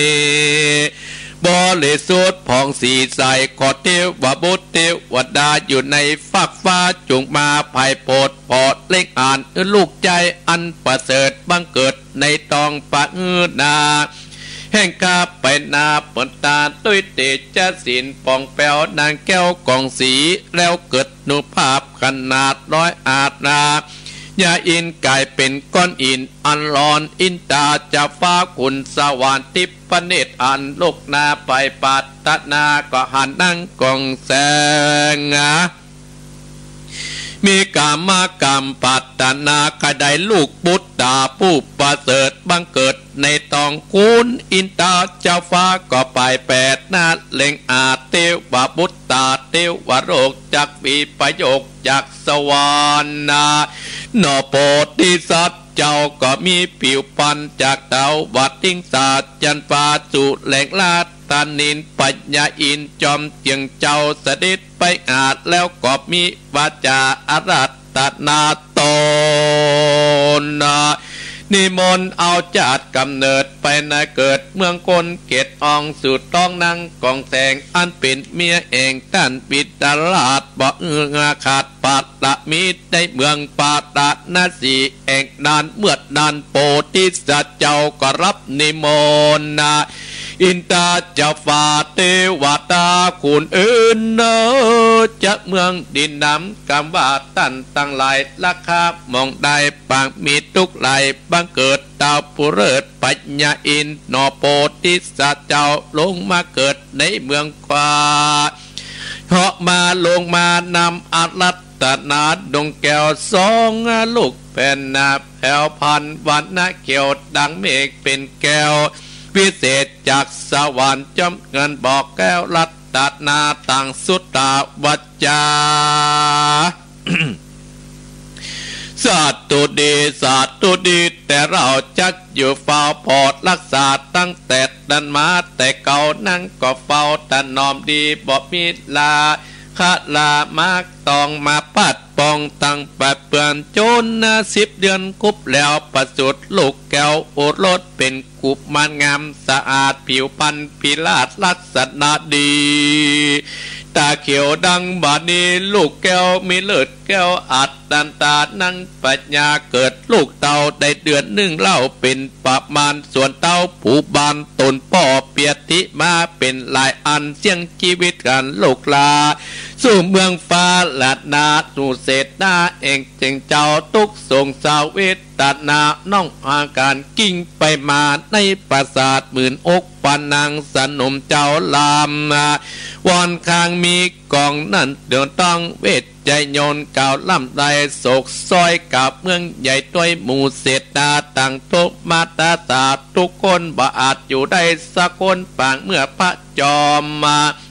ปนเต้าลาดมอลัดนาจัดเจียจาเต้าพัดนากรเมืองใหญ่ล่องอามาต่างโมดเป็นตีสาโลดใจแต่เล่าหมู่ดังเก่ากิ่งลามให้ไปมายามเมื่อเจ้าถึงเมื่อเข้ายำตอนนาโพดถึงยำนอนก็วิ่งวอนนาตุกก็มาเก่งอ่องเวทตัดนาเอาอนาตากัญญาก็ได้ภายในมาตุงใจเป็นที่พึ่งสร้างได้เกิงกัญญากาวินเพียวแผ่นดินแหลกลาลองไอ้กวาดตาเหลือแหลกนั่งของแสงติวิเก่าว่าพระเจ้าจอมหัวเหลือแต่ตัวลาจอนพระนอดไทยบุญเลืองละเมืองและปัสสัตละสนมหมูดดังนายปล่อยอะไรกิ่งกองลูกน้อยบ่หูกำจาและนาเกี่ยวปาการส่งสักกันและไปนางนอกเมืองใหญ่ต้องต้องไปเอาไม้เผาปิ้นเป่าบอกขาดหมู่เศษนาอามาตหมู่อาจารย์กระทำที่การมังกรใหญ่อังดอกไม้ใบสีห้องเอาขวานเทวีดังนาดปั่นปอนนาลือใจจำเลื่นไปนาสุกนิรันเป็นตีพึ่งแก่เจ้าเมืองนั่งบนเรืองจมเงารับเอาเครื่องตุนหัวนั้นวันล่วงปานนั่งกอบป่าอันปัจจุมเศษนาอามาตลาดตาลาดหือมาเกิดเป็นคนก็เป็นมงคลนำใจตุนศาสตร์นักนาเปิงใส่ชื่อกันลาดังมิดแก้วได้เป็นปาดนั่งกองแสงปันแปวรับแก้วปัญญาอินหมู่เศษนาตั้งหลายหนุ่มเต่ายินดีปาดละมีโอรสจักมีอำนาจเสริมเมืองโดยยศดาดเรื่องแล้วมิดแก้วดังชื่อว่ามัดนี้จันตะว่าอันนั่งก็สมมานาจมทิ้นลูกก็ใหญ่เอินหัวใจปอดเลือดจะน้ำตาไหลอาบนาทุกผ้าป่าบ่มีอันดอยลูกเต่าก็มีอย่างแควนน้อยก็วันผัวนั้นก็ลิ้นตาเม็ดนิดนาเป็ดแม่ไม้เตี้ยวอย่างใหญ่แกว่งสลิดอ่ออุ้มลูกน้อยไม่ใจจักป้าจะลายกว่าโซ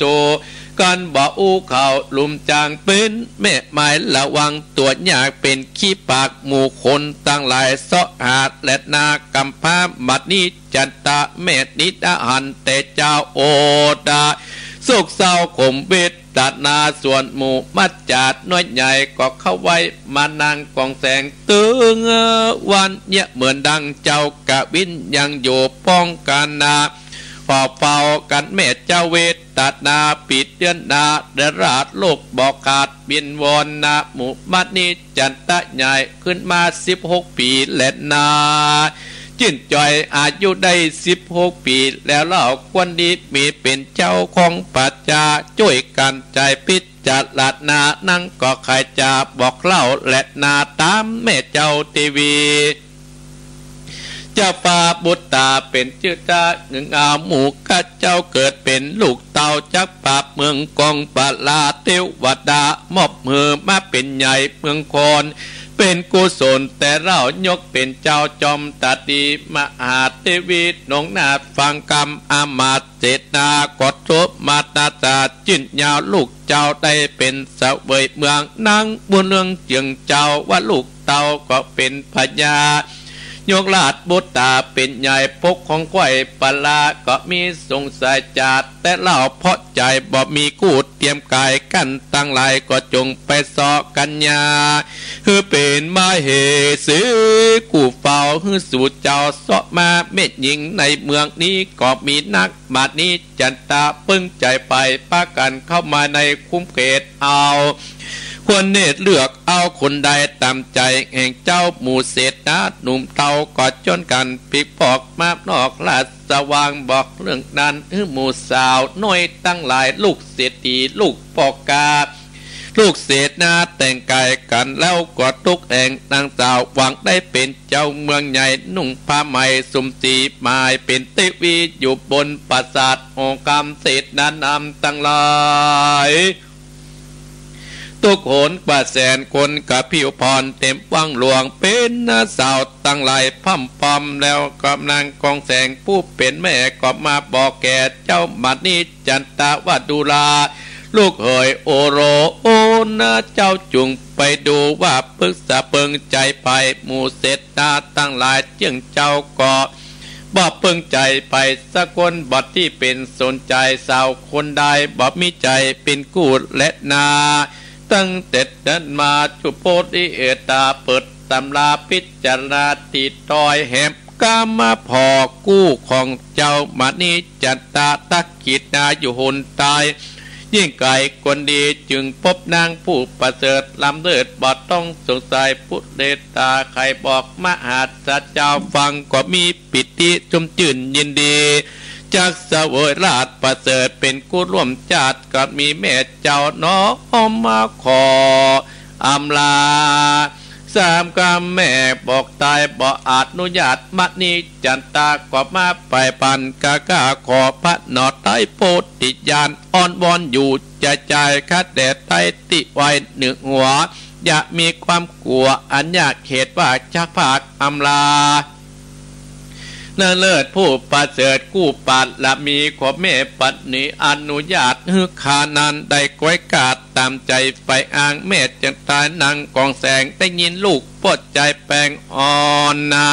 แล้วนางก็โป่งปล่อยอำลาสิทธินิหาดลักลูกเหมือนดังเห็นดอกตัดใจบ่อาจจะไปใดล่องลำหายสลมตาปิญญาปุตตาลูกเฮยแม่หากลูกนักหนาเหมือนแก้วแก่นตาบอกเคยได้กาลาปัดปากบัดนี้ลูกจักเปลี่ยนจากแม่ไปน้ำตาไหลบ่เอิดแห้งบางเมื่อป้าเจ้าป่าพ่อเจ้าตายคำสอนสกามาฟ้าสว่างไปเมื่อเจ้าบัดนี้ก็จักลาไปเป็นคือใจตุกอกตุกใจตอนได้เป็นไปเป่าสมเปิงเป่าลูกเคยกวดกัดก้อยหายไปลูกจากเสวยเมืองเต้นป่อสมบทก่อตมตองสาวงามตั้งหลายบอบมีป้องแม่จักนำมาเจ้าควรตาลูกตาเลือกเอาใดตำใจจะได้ไก่จากแม่ตุกแต่หลายตีนางราชเทวีล่ำลองหายไปมาแล้วนะก็บ่ปงปล่อยลาวางก็มีอันแหลดนามัดนี้จันตาจะตะกางนิติตังผูกตนก็บังคมสมเลสเด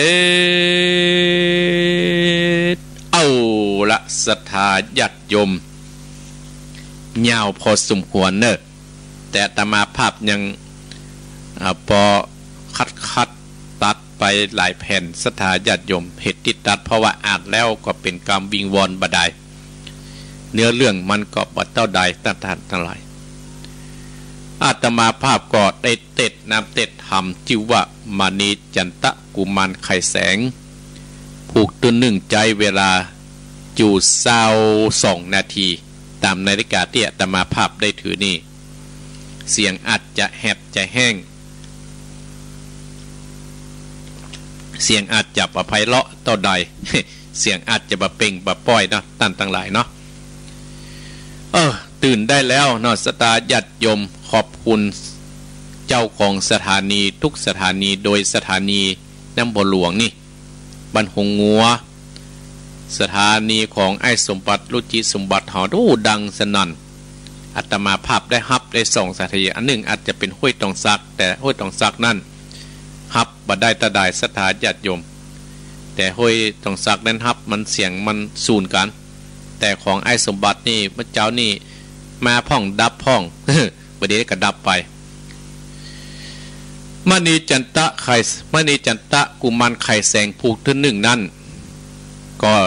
มีเนื้อเรื่องก็มีว่ามีพญาตนหนึ่งชื่อว่าพญากวินมีมเหสีชื่อว่าแม่นางกองแสงปกครองเมืองชื่อว่าเมืองปาราณสีเนี่ยพญาตนนี้ชื่อว่าพญากวินมเหสีชื่อว่านางกองแสงปกครองบ้านชื่อว่าเมืองปาราณสีโอ้แม่เหสีเปิ้นมีสนมถึง60,000 คนก่อนแต่เสียดายตั้นตั้งหลายพญาเมืองปาราณสีนี่นะกาวินกับนางกองแสงเนี่ยเปิ้นมามีลูกมีเต้าตั้นตั้งหลาย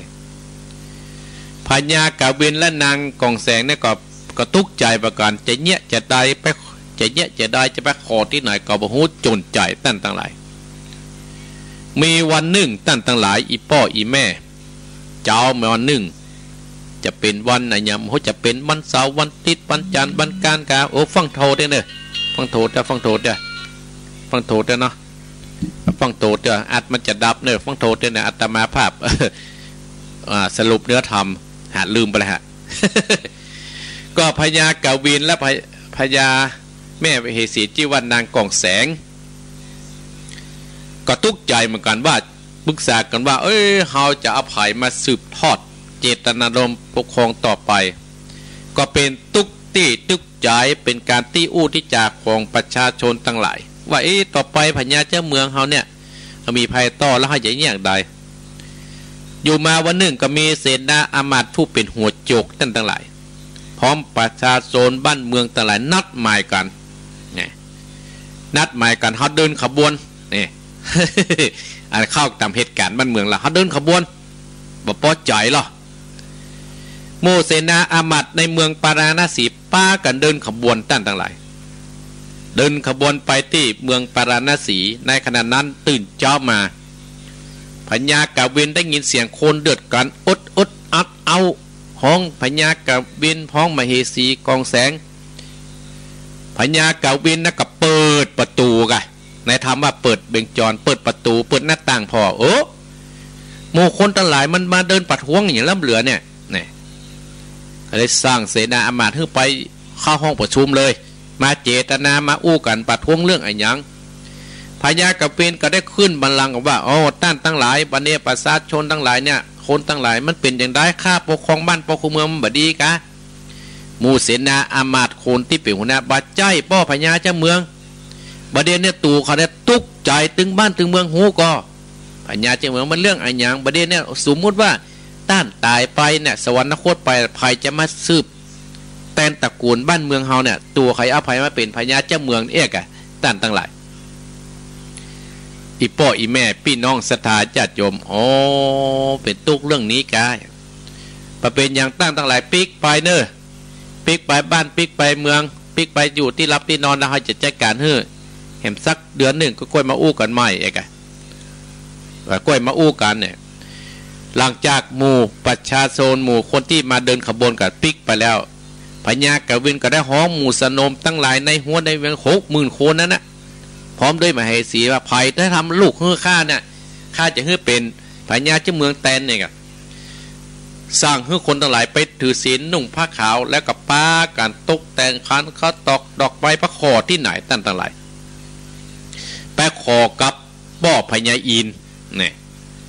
ไปขอกับป้อพญาอิน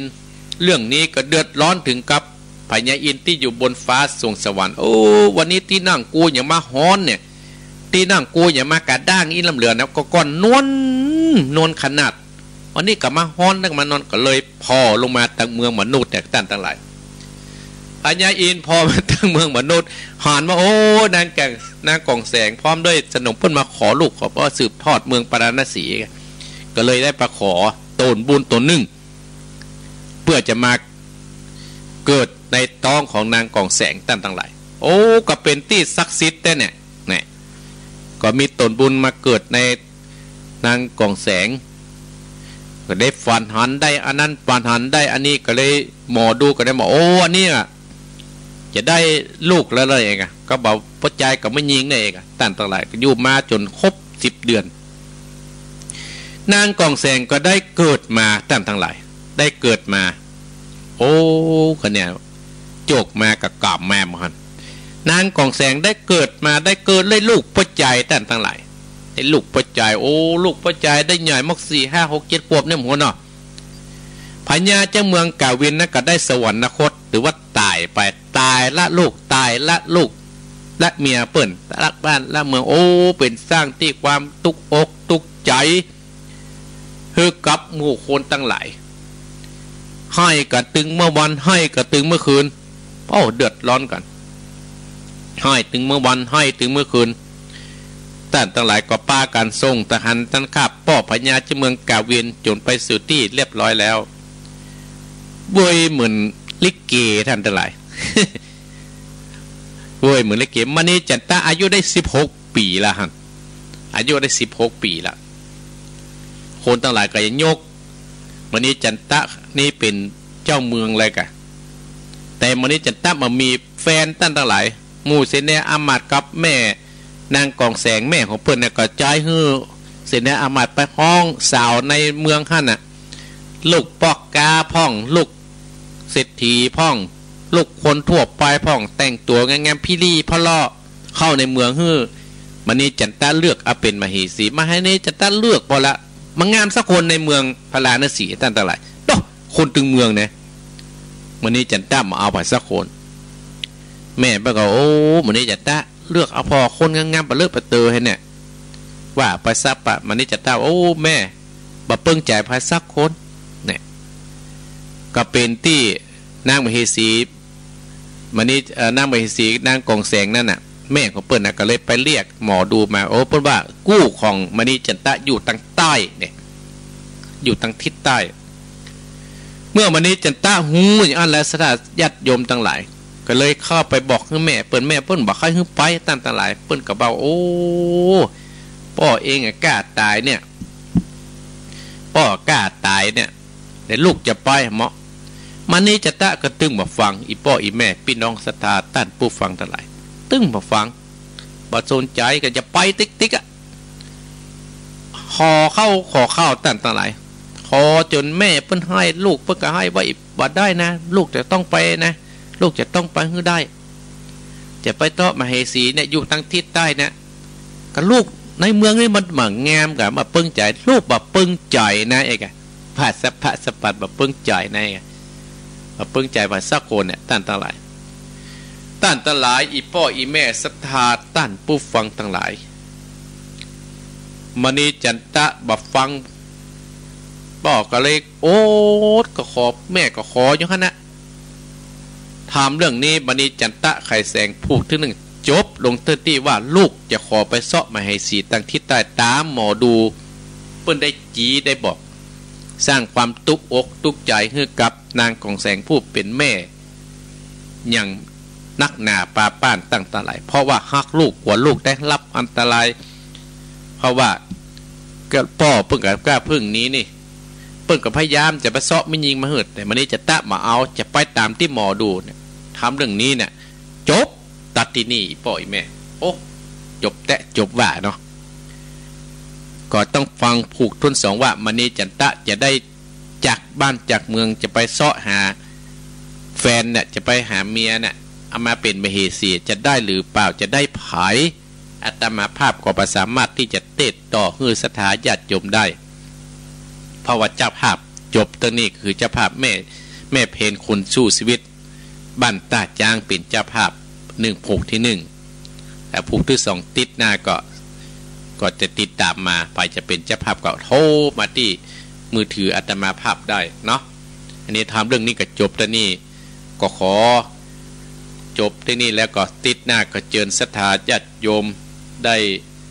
ฟังน้ำฟังธรรมที่อาตมาภาพได้รับผิดชอบรายการนี้ต่อไปเนาะอาตมาภาพก็เรื่องนี้ก็จบที่นี่ก็ ต่อไปอาตมาภาพก็จะเปิดสายให้ศรัทธาญาติโยมได้อู้ได้จ่าศรัทธาญาติโยมว่าได้อู้ได้จ่าใครได้ฟังแล้วก็ตื่นแล้วกาอากาศหนาวก็อีกก็ได้อยู่ใกล้อยู่ไกลก่อนที่จะเปิดสายนี่ก็อาตมาภาพก็ประกาศงานบุญงานกุศลให้กับศรัทธาญาติโยมที่ครูบาอาจารย์อย่างที่วันพูกวันหือนี่ก็ที่23อาตมาภาพก็ได้ไปเตะน้ำเตะธรรมหันโทรมาหันไปเตะน้ำเตะธรรมอ่ะโอ้ก่อนนะเพิ่งมีอย่างเจริญปอนโทรมาจากไหนไว้สาเจ้าท่านพระโพเจ้าว่าจะได้อุ้ยนี่แม่โอ้ทำปลุกนี่ม่วนนะเจ้าปลุกนี่ม่วนเนาะแม่จันติ๊บเนี่ยเจ้าตอนที่ไอตอนแรกโทรจะได้กับปฏิโทรอยู่ในจบโทรปฏิสักเดียอาตมาภาพกระเด็กก็โทรเหมือนกันเนาะเจ้าดีเนอไม่จัดติ๊บเนอเจ้าไหวสาเจ้าเอกกาลามฟังแต่เจ้ามากะท่านพระครูนะเจ้ายินดีเนอแม่นหมอฮันยังไม่ได้บอกเปิดเจริญปอนเดแต่มาภาพจะประกาศงานเจริญปอนเข้าสาเจ้าอยู่ที่ไหนอยู่ห้องน้ำข่าวเจ้าชัดเจนดีก็เจนตะกี้มันดับไปเนาะประเดี๋ยวมาเลยนะแม่ตะกี้มันดับไปต้องฟังทางเฟซยินดีเนอะยินดีเนอะขอบคุณนโมทนาสาธุนโมทนาสาธุนะเจริญป้อนอย่างใดเนี่ยเจริญป้อนอย่างใดเนี่ยแกกระดังเกยมาแล้วกันเนี่ยเอาว่ามาโอ้ไม่มาปิดนะว่ามาเลย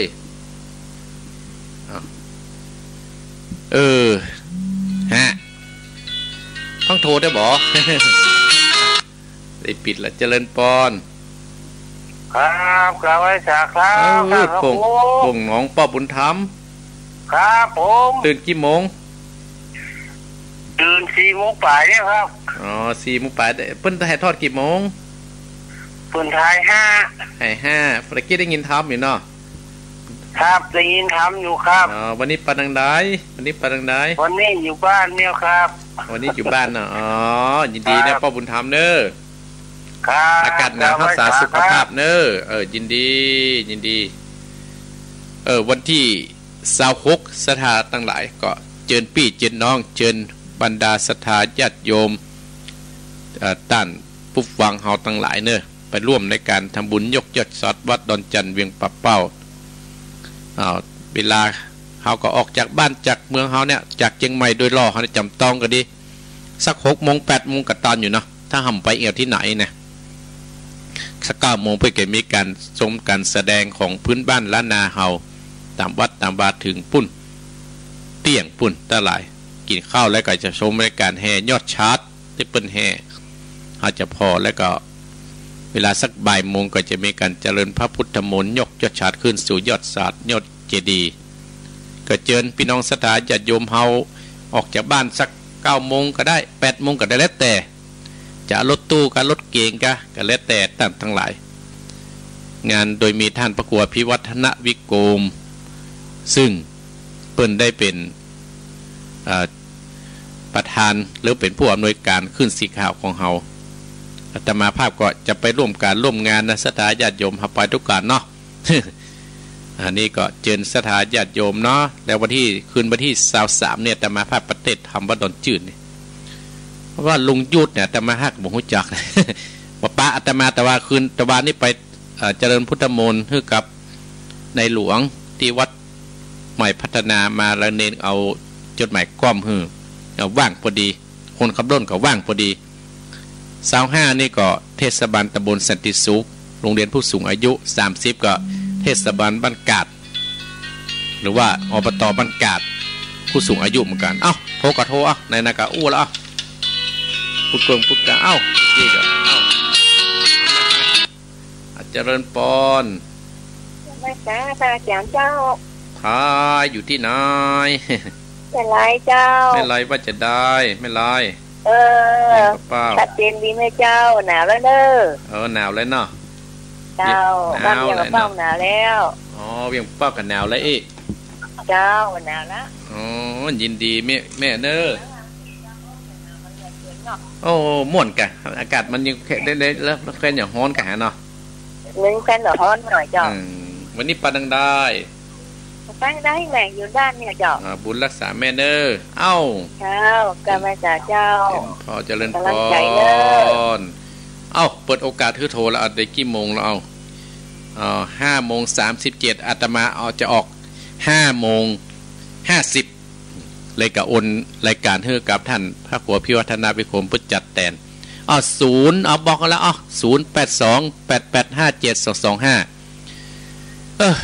มันบ่ได้อู้กันเมินนะ082-8857-225โทรเลยเพิ่งโทรแล้วนะเพิ่งโทรแล้วโทรมาเลย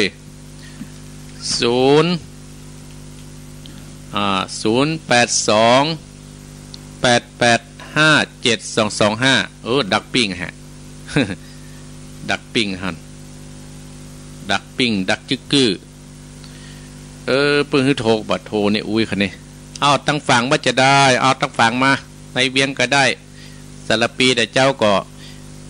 สารปีกับเจ้าแม่เพนเนี่ยสารปีเจ้าแม่ดาอย่างนึงเนี่ยเพิ่งกระโทรมาแม่ดาหนองแย่งหนองแฟกสารปีกระโทรมาแต่เจ้าอนุโมทนาสาธุตั้งฝั่งนี่เงียบปิ้งเนี่ยหมู่พี่น้องเฮาไฟฟังไต่กระโทรมา082-8857-225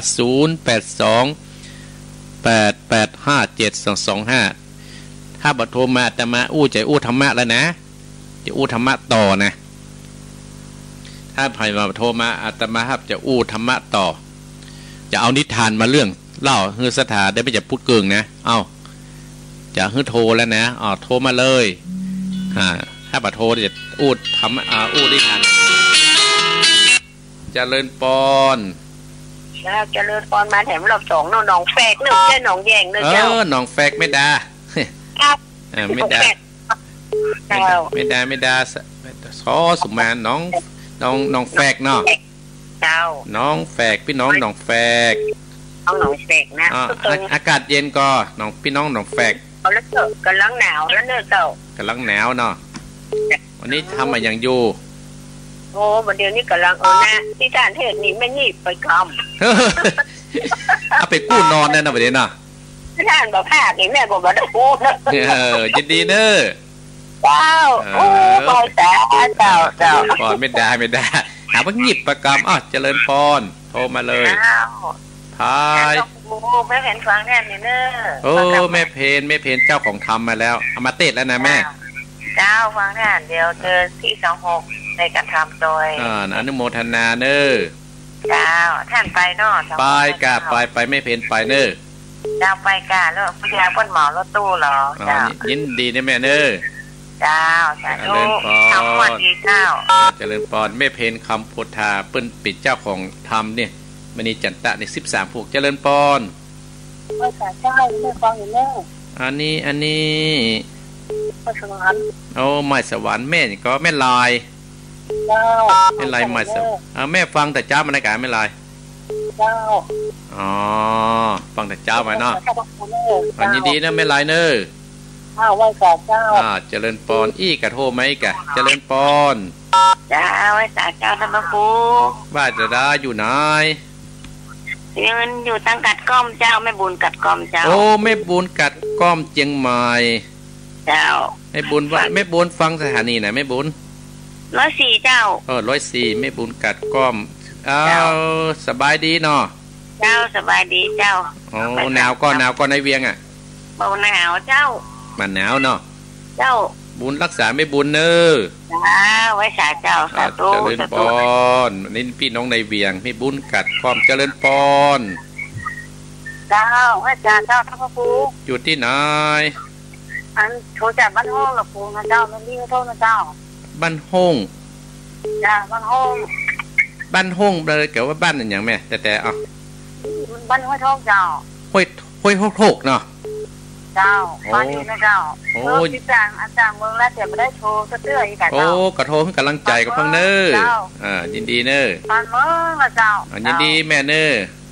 เจ้ากำลังใจนะเจ้ายินดีเจริญปอนมาเจริญปอนใกล้หมดละฮัน แกว่าแต่เจ้าทำครูเจ้าแม่หลวงว่าจะได้เนี่ยแม่นบ่แม่ขมูลแม่ขมูลเจ้ามาเสียงแทนทองครูอยู่แม่ขมูลห้างต่ำได้ไหมเนาะเจ้าห้างต่ำว่าจะได้ให้อากาศหนาวไหมเจ้าหนาวแล้วเจ้าบุญรักษาแม่เนอเจ้ากับวิชาเน่เจ้ารักษาเจริญปอนเนอะมาติดๆกันเจริญปอนรักษาเจ้าอาจารย์ว่าจะได้แม่ยังลูกจะเจียวเหมือนกันไหนเจ้าจ๋าแม่ยังก็แม่ตาเจ้าแม่ตาทางจำเนอเจ้าแม่ตาแจ้ห่มเนาะเอานึ่งหอมตันอะไรเนี่ยพอแต่ลูกเข้าแล้วลูกปัดตานเนี่ยไม่ได้ฟังเทศครับนี่ยินดีแม่ตาเนอจะเลินปอนแม่ตากำลังลูกอยู่จะเลินปอนเอาภาษาเจ้าอยู่ที่ไหนเจ้าอยู่ห้วยปะตองตำบลแม่ปงเคยได้สักทีเจ้าห้วยปะตองห้วยปะทองเจ้าห้วยปะทองไงแม่เจ้าตำบลแม่ปงเคยได้สักทีห้วยปะทองแก้วเจ้าอันนี้กำลังได้ฟังนี่แกตั้งอาตมากำลังโทรมาหาอาตมานี่บอดทองเจ้าฟังแล้วปิดจะได้อ๋อชัดเจนดีเจ้าสุดได้จริงเจ้าห้วยบอดทองอายุจะได้แม่เจ้าอายุแม่จะได้ห้วยบอดทองอายุได้73เจ้า73ฟังไปเนี่ยแม่อาตมาวันติดแต่แม่เนอเจ้ายินดีเนอห้วยบอดทองโดยสเกตเจริญปอนวันนี้อาตมาภาพประดับหนึ่งห้วยบอดทองโดยสเกตเจริญปอนอาจารย์อันนี้เนอะปนันหลงปนันหลงเนี่ยปนันหลงพี่น้องน่านครับน่านพี่น้องน่านฟังที่มองมาพี่น้องน่านฟังแบบสี่กึ่งแล้ววันนั้นกับพี่น้องน่านก็โทรมานะปิดบาสิกาโทรมาถ้าพวกคุณยังมาออกวันพุกออกกันเนาะหายไปเมินอยู่เนาะหายไปเมินเพราะว่ากับการกับงานเนี่ยกับรปเนาะครับวันติดหน้ามาอยู่ถ้าบัดติดอย่างนะครับยินดีนะปอนนานหลงเนอ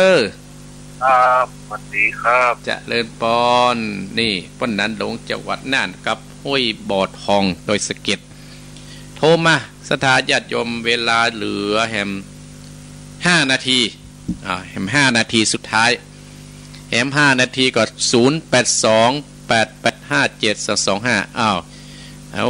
อนุโมทนาห้วยบอดทองโดยสะเก็ดเนี่ยตมาภาพก็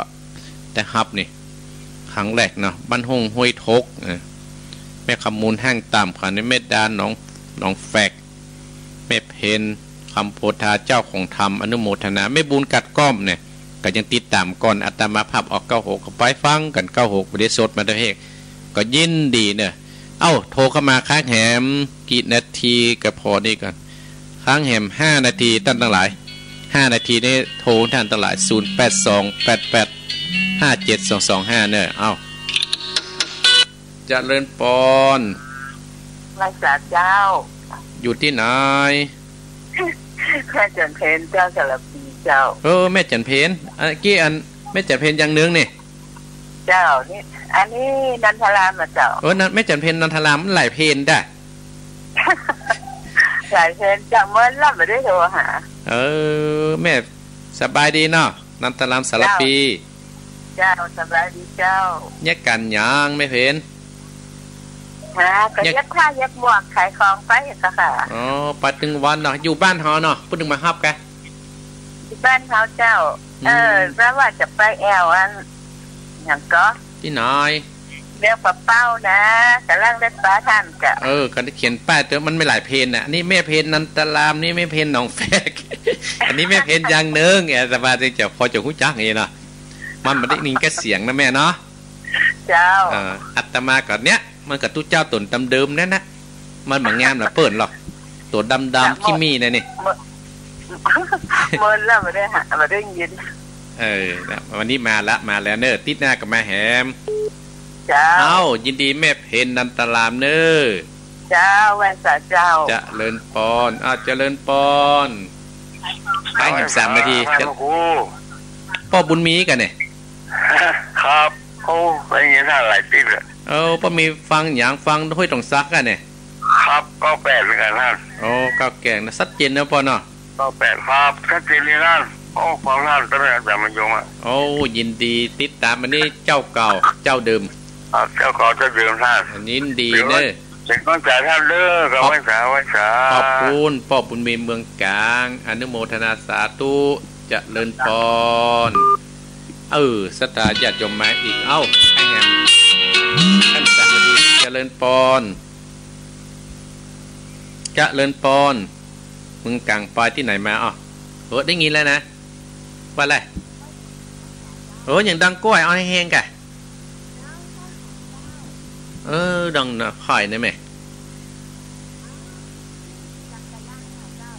เด้เจ้าเนี่ยได้ยินแล้วเอาว่าที่ไหนก็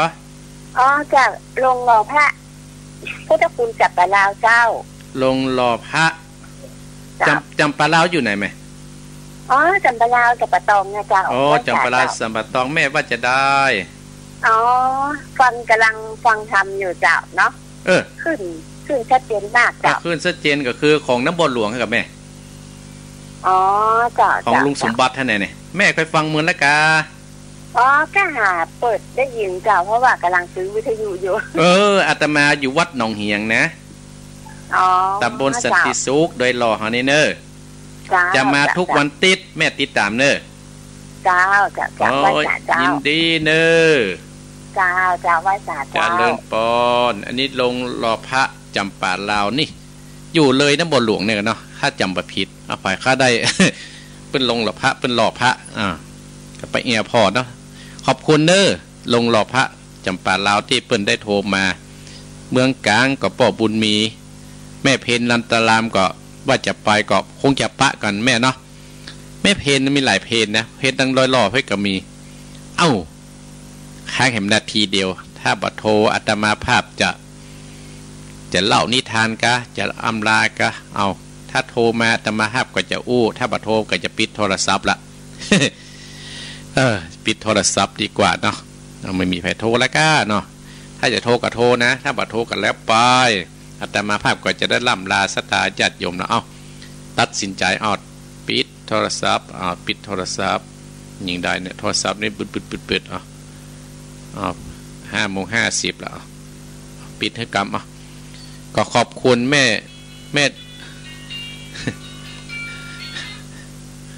ม่ดาหนองแฝกแม่เพนแม่ไลไม่สวรรค์แม่บุญกัดก้อมบ้านห้องห้วยฮกแม่ขมูลแห้งต่ำแม่ตาแจ้ห่มได้กะห้วยบ่อทองโดยสเก็ตและป้นนันหลงจังหวัดน่านแม่เพนนันตารามป้อมินบุญมีเมืองกลางและสายสุดท้าย